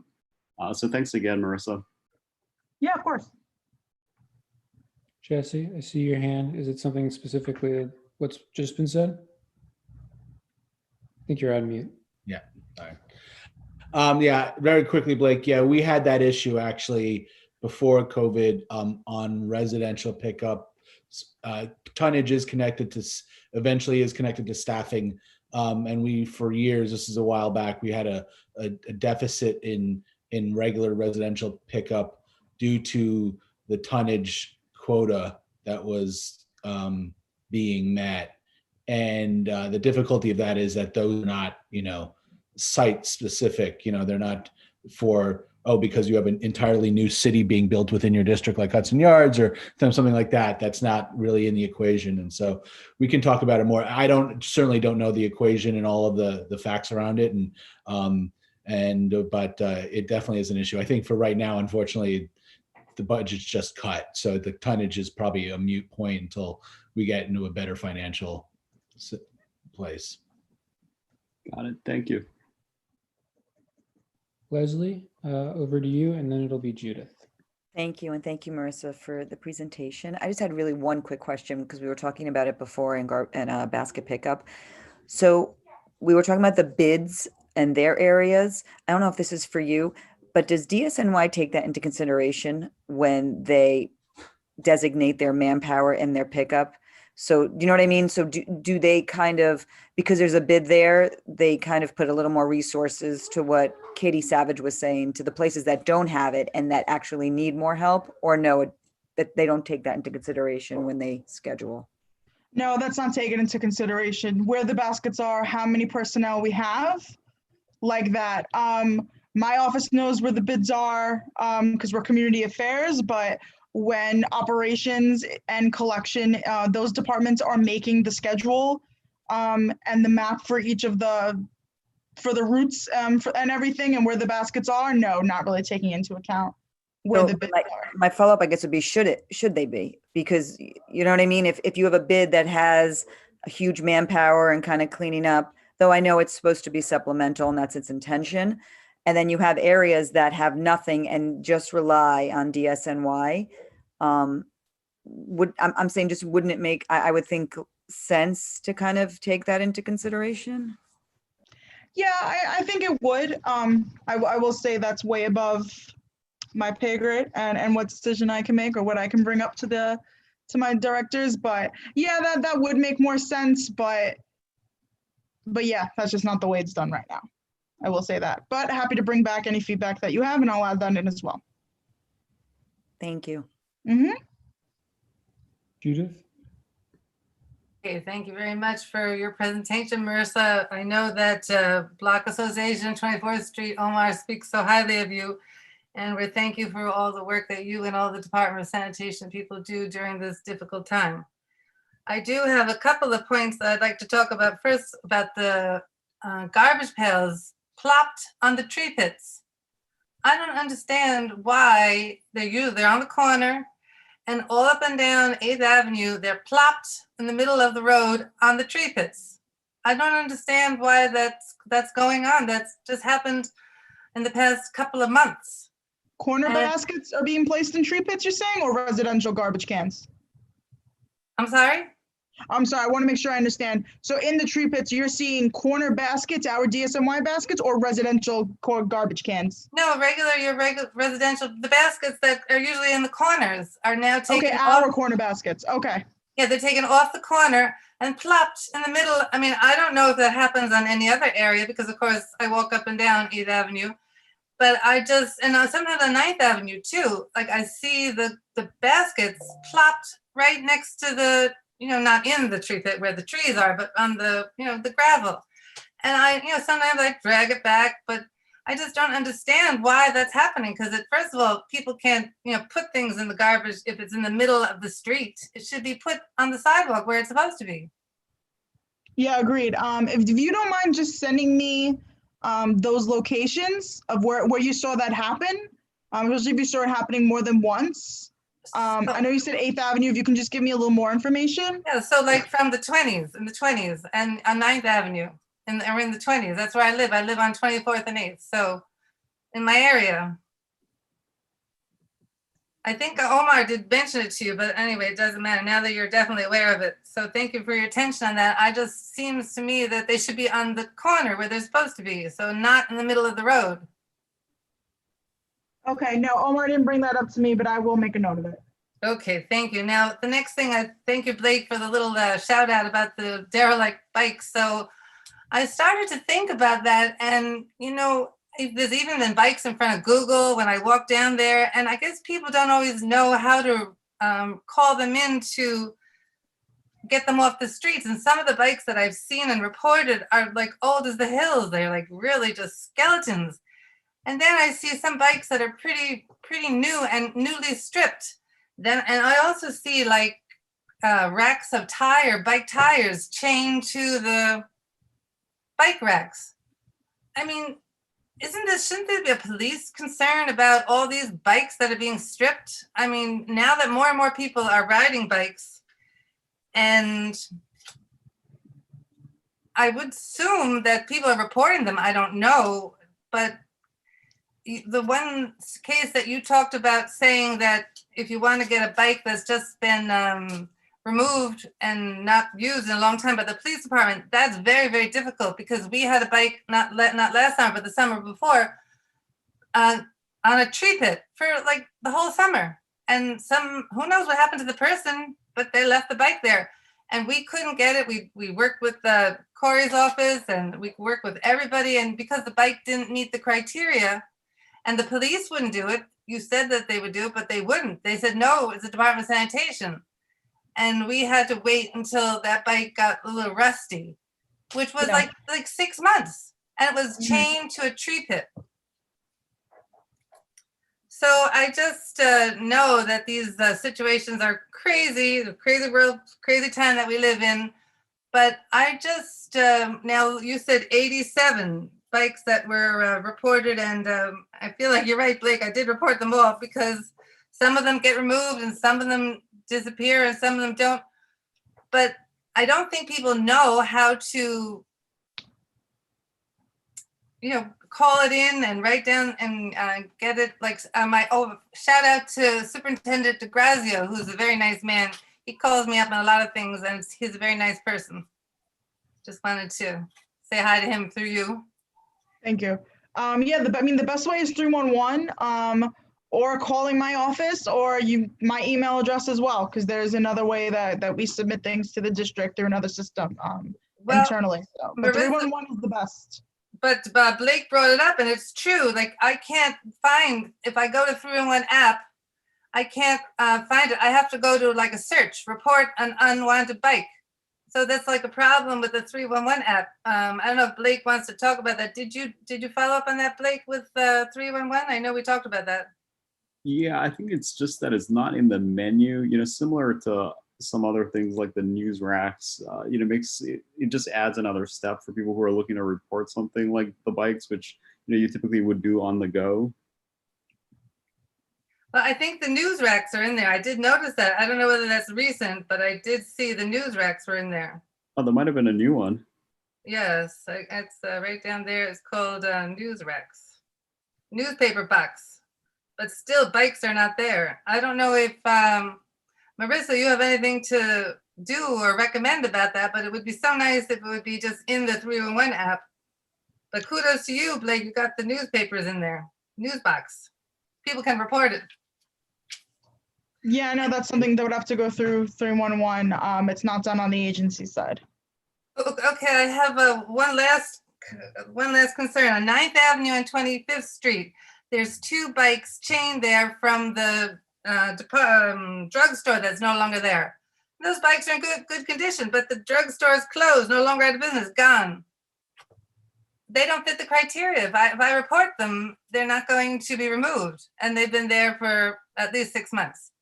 So I don't really want to go through what I did before previously with that other bike next to Citibank, but what do you have any recommendations how to get rid of those 2 bikes? Unfortunately, the only other option would be NYPD. But if they don't fit our criteria, we will not remove them. Well, when I call the new NYPD, they tell me it's not their problem, it's the Department of Sanitation's. Yes, and so the battle begins. Yes, I apologize that may happen, but if it doesn't fit our criteria, we don't do anything. I could say get bolt cutters, but I don't know how hard they are to use. Well, I certainly wouldn't want to be on camera cutting up someone's bike. I mean, that's not kind of my job.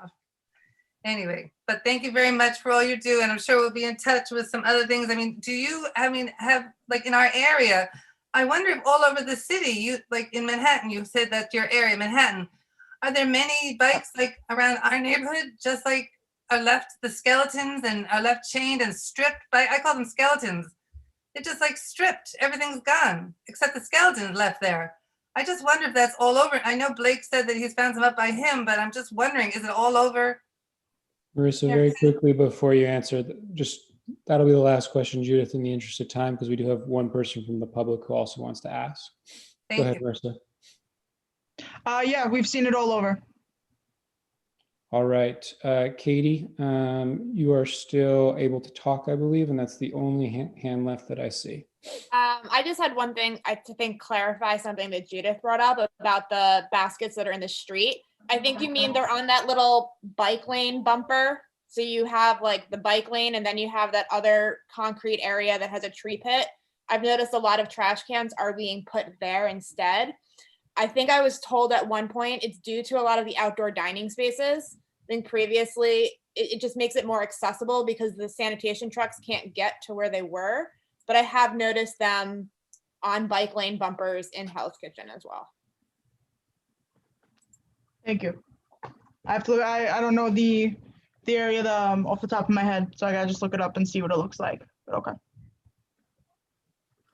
All right. I'm not seeing any other hands. So Marissa, thank you very much for joining us tonight and for the presentation and for answering our questions. Before we close out this agenda item, any motions anyone wants to make? Seeing Blake's hand, quick on the draw as usual. Well, yeah, thanks, Kit. I would be interested in memorializing the presentation. I think maybe both Marissa's and Catie's, could be even in the same letter, and we can cite our continued advocacy for basket pickup, which we did in the budget priorities, and then also reiterate the issues that we're seeing in the neighborhood and continue to advocate for a restoration of the funding. Even if it is something we said before, we got this additional update tonight, and it might be good to memorialize that. And I think this one would be to the mayor and the speaker as well. Yep. Just to make sure I'm understanding, Blake, are you suggesting that we would combine the letter that we voted on with what we're about to potentially vote on, or are you saying that it would be 2 separate letters that are sort of reinforcing each other? Yeah, I think it might be 2 separate letters. The first one more specific to the ACE, improvement and expansion. This one a little more specific to the basket pickups. All right. The motion is out there. Is there a second? I also see a hand from David Warren. I'll second it, but my question is, what I want to make a comment or whatever was, when Judith brought up the abandoned bikes by the pharmacy, there is a group called Recycle a Bike, and what they do is they fix bikes that are not in perfect condition. They're training students how to fix bikes and all that, and then they sell them, and it goes to their charity. I don't know the legality, but maybe someone from Recycle a Bike could get some of those so-called abandoned bikes where they're not derelict and they can fix them. That'd be a great service to them and to us. I don't know how that could work legally though, but if some of the legal beagles can work on that, it would be a win-win. Jesse, is repossessing bikes within our purview? You don't have to answer that. I was going to say, I think it's an interesting point, David, and something for us to think about. How do we make something like that work? Leslie, I see your hand. Yeah, just to, I don't know where this would go in which letter, but just to give it some more teeth, I definitely think we should ask about the basket pickup designation and in relation to the bids. I mean, I just, like Catie said, I mean, if there are areas in our district that need more attention than others, I just think reason and logic would say that the DSNY should give those areas that need more attention, and that they should absolutely factor it in when there is a big bid in our area that, that's something that is taken into consideration. Blake, I see you nodding. Does that mean you're on board with that? Yeah, thank you. Thanks, Blake. Any other questions, comments, suggestions from the committee? Jesse? I was just going to say that I think with Leslie's point, I think the letter needs to go to sanitation, because that's much more of a policy operations thing than I mean, we can obviously address it to the mayor, but it's going to go to the commissioner of sanitation. So I think we should address it to him. And, I will say, I do think also it's up to your prerogative completely as a committee, but I do think you could do this as one letter. I mean, I think if there's so many overlapping things that you guys are already on record, for the increase of service from our budget priorities. So that's not particularly new territory for you guys. You've been, that was one of your major priorities from the budget cycle. And so, adding in the additional context that Leslie has brought in, and then whatever Blake wants to add in as well, I think you could easily do it as one letter if you wanted to. I don't think there's any particular issue with, and it doesn't detract from you guys supporting an expansion of ACES in any way. Yeah, that works for me as well. Thank you. Jessica, you had your hand up. Maybe now it's gone down. Well, I did, and then I think I put it up and down a few times because this is not a well-formed thought, but I'm wondering if anyone has access, and maybe frankly as budget task force chair, I should have access to more detailed information about specifically the budget cuts, because I don't believe that there were layoffs. And I think what Catie has shown us is that, like, when people come together, how much you can get done. And I'm just wondering, maybe the cuts are related to, I think there were some things about overtime, which obviously that makes sense. Maybe there are things about equipment maintenance or vehicles or gas. But Catie's out there doing amazing work without all of those things. And ultimately, keeping our streets clean is the responsibility of the Department of Sanitation. And so I'm not really sure what to do with this thought, but I just feel like there may be some people who are not fully busy. I don't know. I don't actually know. I don't want to accuse that, but I think it's worth exploring and using the model that Catie has showed us to remind people that just because you can't do the work in the way you previously did doesn't mean the work stops from needing to get done. So it's sort of a not well thought out thought, but that was the hand raised.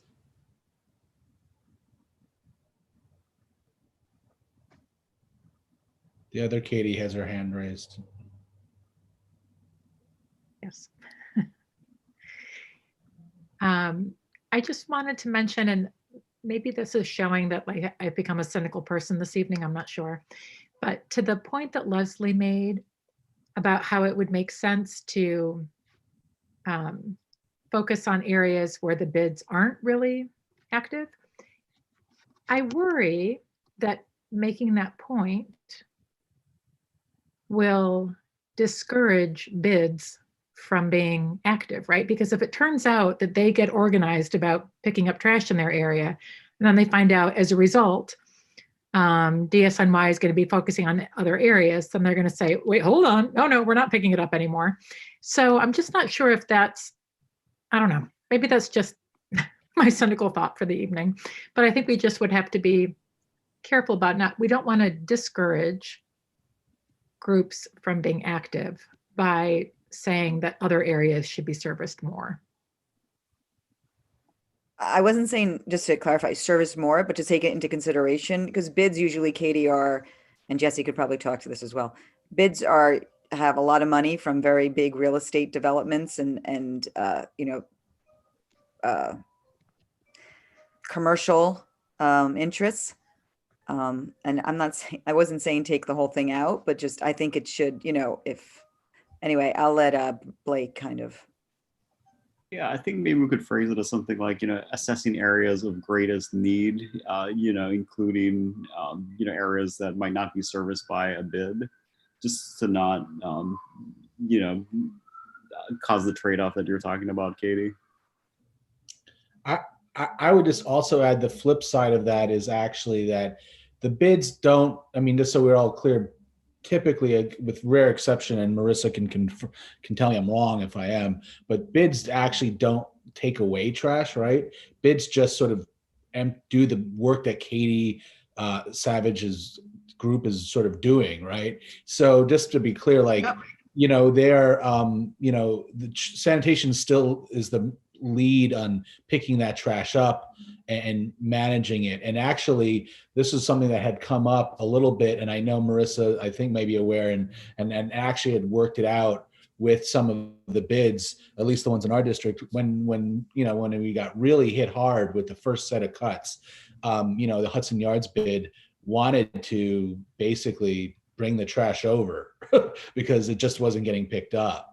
And there was some difficulty in working that out, whether the sanitation itself could accept it from a truck that's not sanitation, and blah blah blah blah blah. So I would just throw it in as well, actually, maybe to say something we've learned from this experience is that there needs to be a little more collaborative thought around just doing all of that kind of stuff, right?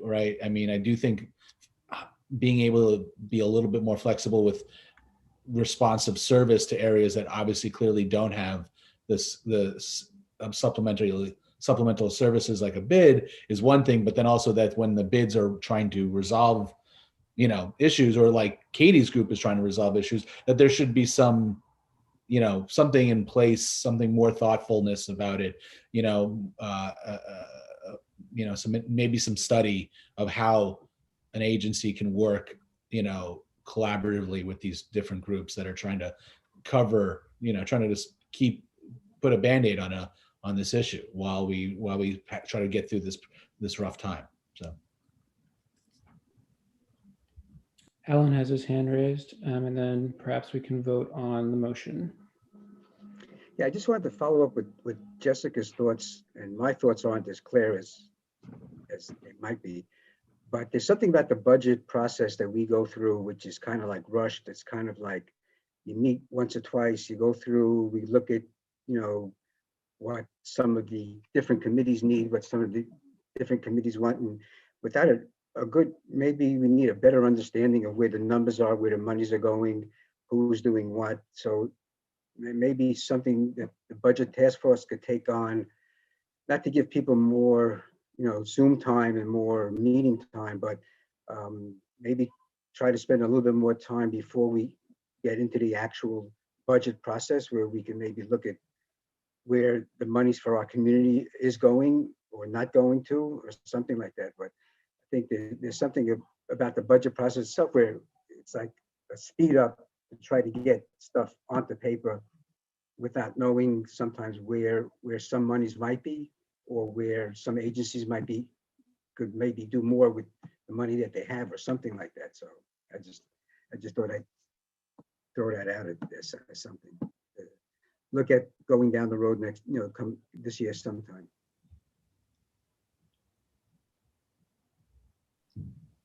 Well, one thing I would just recommend on that, Alan, is that the council holds, oversight hearings on all of this stuff before they vote. And I always do really find those oversight hearings extremely helpful, because council members are usually the ones that are briefed on the other, from the perspective of why are these cuts happening? Why do they have to happen? They're going to affect my voters. And so, what can we do to find a difference? So I would just always recommend that. And I'm sure maybe we can speak with Carl when we get closer to the, our budget time, to maybe see if we can have someone specific from either council policy, of that committee come and speak, or, just have our questions, send our questions in advance and get them answered. Whichever one. All right. Not seeing any other hands, and so I'm going to do my best, my level best, to say what I think we're going to vote on, which is updating the last letter to now include several new items. Blake, you can correct me if I'm getting any of this wrong, but the letter is now more so focused on restoration of funding when that happens, making sure that basket collection is done in a way that is sort of strategic and is taking into account where the need is, and also encouraging DSNY to be collaborative in response to efforts from bids and from community volunteers like Catie to try to support their work. The letter would still include everything we've already voted on around kudos to ACE, the suggestion to consider perhaps expanding to 10th Avenue, and possibly hiring locally from the shelters. Did I get everything? Yeah, I think so. I'm just a little confused about the, who the letter should be addressed to in this case, now that it's revised. It does sound like the biggest point is around the funding, for these pickups. So I'm wondering if we should, again, address it to the mayor and the speaker, and maybe just CC a copy of the DSNY. I see Jesse nodding, and he knows more about everything than I do. So I think that's what we're going to do. Okay, sounds good. All right. All in favor, just raise your hand so we can see it on the camera. Anyone opposed? Quick question, could we also address that letter maybe to the borough president? Just to CC it, CC the borough president as well. Any present not eligible? All right, we continue our hot streak of unanimous votes. So thank you very much, Marissa, for coming once again for the presentation, for answering our questions. We appreciate your time and the work that you and everyone at your department is doing, especially during this tough time. Thanks so much. Have a great night, everybody. All right, it is 8:30 and we are in the home stretch. Our last item on the agenda, and then there's space for new business, so if anyone has anyone, is to chat about the New York City DOE high school and middle school admission policy changes. Alan and I wanted to put this on the agenda sort of as a initial conversation. As many folks, I'm guessing, on this committee are aware, recently changes were announced to how students can be admitted to middle schools and high schools. The impetus was the pandemic and the inability of schools to collect certain information that they would be able to in a typical year, but this is also something that equity advocates and integration of schools advocates have been pushing for a long time. It's a complex issue. It's one where reasonable people disagree. It's one that's being discussed around the city and at the community school district that we overlap with, which is number 2, as folks likely know. And so we wanted to bring together anyone who's interested to talk about this, work on it, and potentially do a number of things. Obviously, we can write a letter. We could also host another education-focused forum, like the one that we did on reopening schools. And we could also do a third thing that I'm not thinking of yet, that I'm sure will be a good idea when someone else suggests it. So we chatted about this with Lowell and with Jesse, and Lowell suggested that I sort of take the point on this, but eager to get comments from the committee, and also very interested to know who's interested in connecting, not during a regular committee meeting and not in a way that would result in us having a quorum, because then it would have to be an official item on an agenda to talk about this topic. We might have to figure out what we want to sort of say are the decision points, but the current changes are only scheduled to happen for a year. And so one big decision point for the city is, do these become permanent? Does a version of the change become permanent? Or do we go back to the old way of admitting students at these middle schools and these high schools? I will pause and open it up to the committee. Unless, Alan, is there anything that you wanted to say to the group before we open it up? Just a brief description of what the changes are, just so maybe bullet points some of the changes, and again, as you said, see if we can take this a little further outside of this particular venue, at some point. Yeah, no, I'll do my best to summarize. It's a bit complex, in part because a lot of schools have their own unique process that they've determined. And so, for example, a school could come up with a formula that involves metrics like your grades, your attendance, your test scores, to say, this is how we're going to evaluate students, but they would then be able to say how they're weighting those things. Are they using some of those components, but not all of them at the middle school level? At the high school level, there's the specialized high schools that have admission tests that there's been a lot in the news about. And then there's also screens that some other high schools have. And then a big screen is also geography. Some schools will give preference in the admissions process to kids who are, in the district or within a certain distance of the school. But part of what makes the decision to get rid of these screens complicated is there wasn't necessarily only 1 or 2 or 3 ways that schools were screening. Schools were sort of determining their own screens. And many of them may have been well-intentioned, but one of the reasons why a lot of folks who are concerned about equity and school integration are hoping that these changes become permanent is they have exacerbated segregation in our schools. And New York City, by some measures, already has the most segregated school system, large urban public school system in America. So it's a hot button, very complex issue that's hard to sort of succinctly boil down.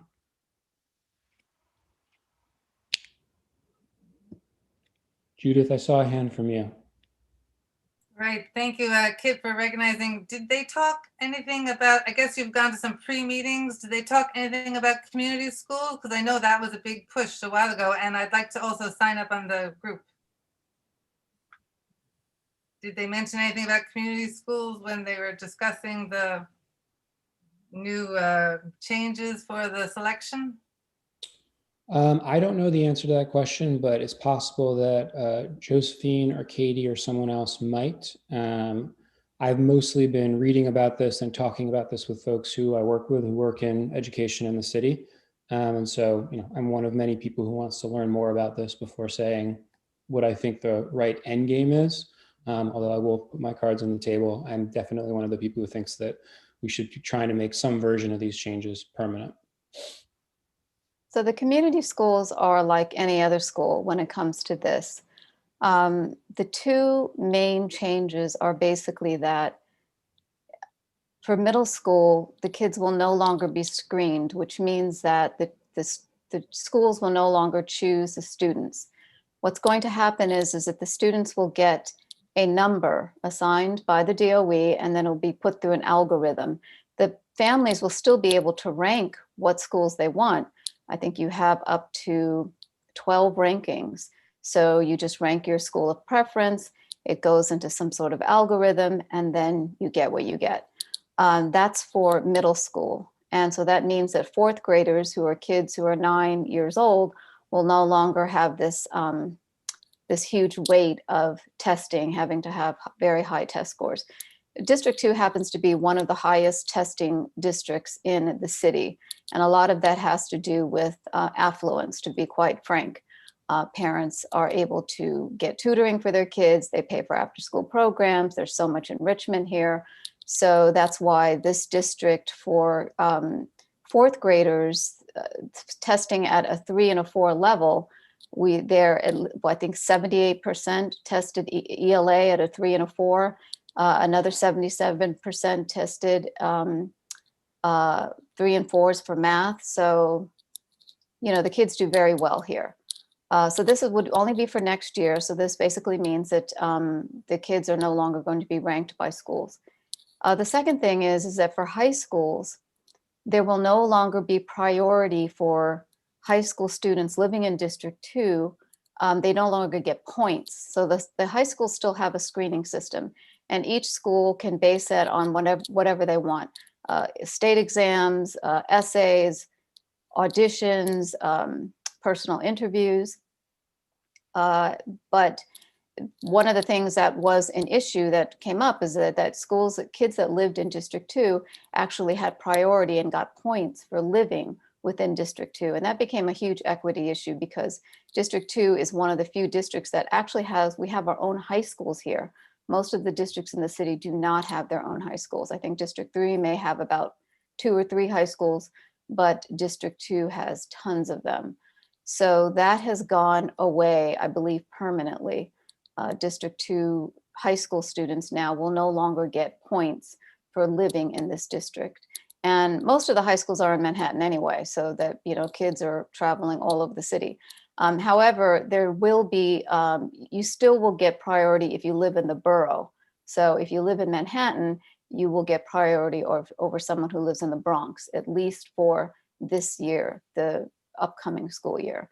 After that, I'm not sure what's going to happen. So those are the main takeaways. No more screens in middle schools, and you no longer get priority if you live within schools District 2 to attend a District 2 high school. But the community schools are all a part of that, Judith. So it doesn't really make a difference whether you're in a community school or not.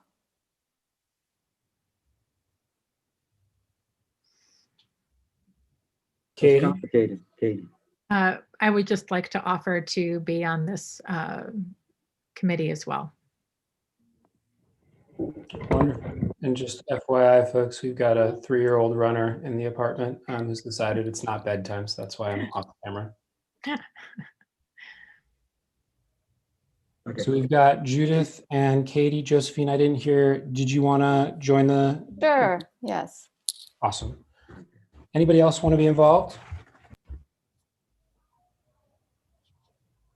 Okay. I'm seeing Leslie's hand. Sarah. And Sarah's hand. All right, awesome. I'll follow So this- Josephine. Wherever Josephine goes, I'll follow her. Happy to have you, Leslie. By the way, the Student Teacher Learning Initiative is going very well at PS 51.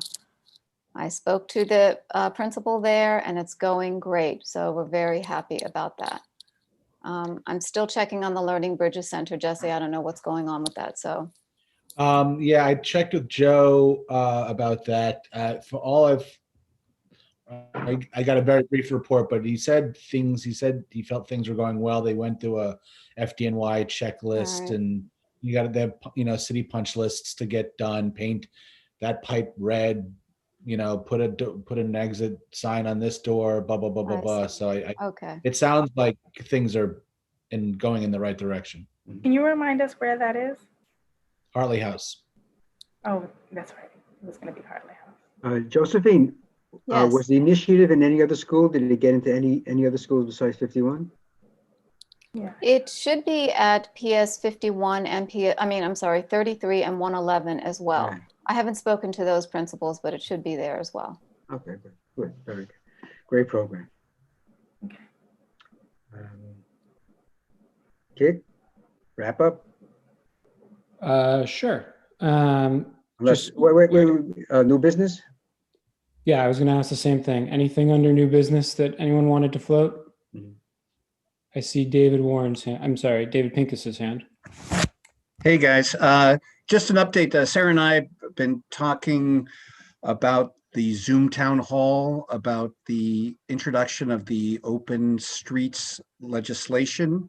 And I think I wrote to our subcommittee on the arts in the committee, letting them know what was up. We're hoping to know more information in the next couple of weeks, but we'd like to have a Zoom town hall, perhaps the last week of February. And Jesse will talk with you shortly about 3 dates that we have. We also are talking about doing it in conjunction with CB2 and perhaps even CB3, and maybe even more, just to get the word out to all the arts organizations in Manhattan. And we're kind of in the preliminary stages right now, planning it, and I'll send something to you, Alan, Kit, and Jesse, more specifically about that soon. Yeah, super. Sounds great. Let CB2 and CB3 do all the work. There you have great. Well, actually, Sarah, yeah, we actually had a question about just who should Zoom it, what account can get the most people involved. Susan Stetzer and Bob Gornley are old hats at district managing. I defer to them. Let them do all the work. No, I'm joking. However, I mean, I think we're all on Zoom, so it's all the same. And, I mean, obviously, if we get into the, I'd have to look, but I mean, if we're talking getting into like the thousands. I don't think we're talking about, I bet you we're talking about the hundreds at least. Yeah, we can all handle that. We can all handle it. So, and it matters the way. We'll put out an RSVP, in advance of the call, just to find out how many people might, we might get a better idea of how many people might show up. Sure. Yeah. And I mean, and it matters how we set the call up too, in terms of if you have breakout rooms, if you don't, if it's just one big. Right. So we can figure that all out. It's okay. I know Carl might have something on this too. Yeah. Hi, David. Thank you for bringing that up about the open culture sites. I just wanted to flag for the committee as well that the open streets that are currently designated in the district, I believe are eligible to be the culture streets. But if there are other streets that the committee would like to see considered for this, we have been asked to submit those by the 19th of next week. So, if there are some questions or consideration, things that are not that, we could help get some clarity on for the board in order to make that decision, I would love to, talk about that a little further with whoever, whether it's David or Katie or whoever. Excuse me, Sarah, sorry.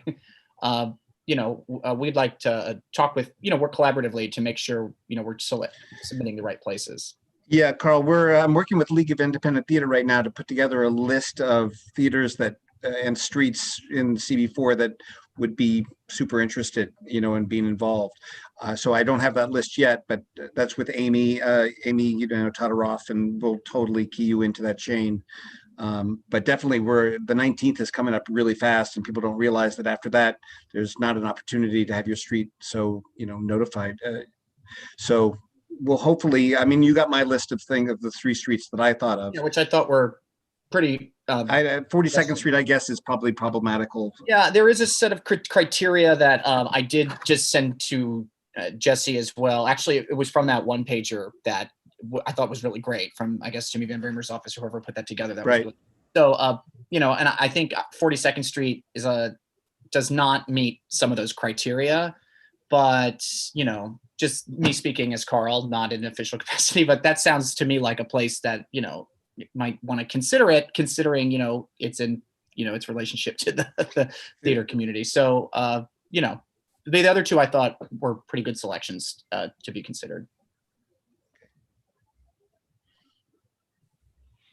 which I think was what, 52nd Street between 9th and 10th, and 36th between. Yeah, between 36th between 8th and 9th, and then 52nd Street would be, the block with Ensemble Studio Theater and all the Joe Restuccia buildings and all that, where there's just so many art theaters associated in that block. I think that's 10th and 11th actually, but Yeah, because it's like where the MCC theater is, the new big one, and all of those. yeah, and then there's Irish Arts too, is right there, and so but yeah, I think we need to come up with a few more locations just to add to the mix, but.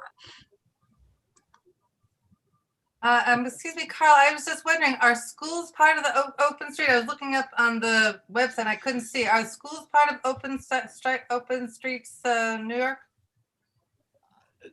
So the open streets, has been around since the summertime, which is where, streets that are closed to car traffic.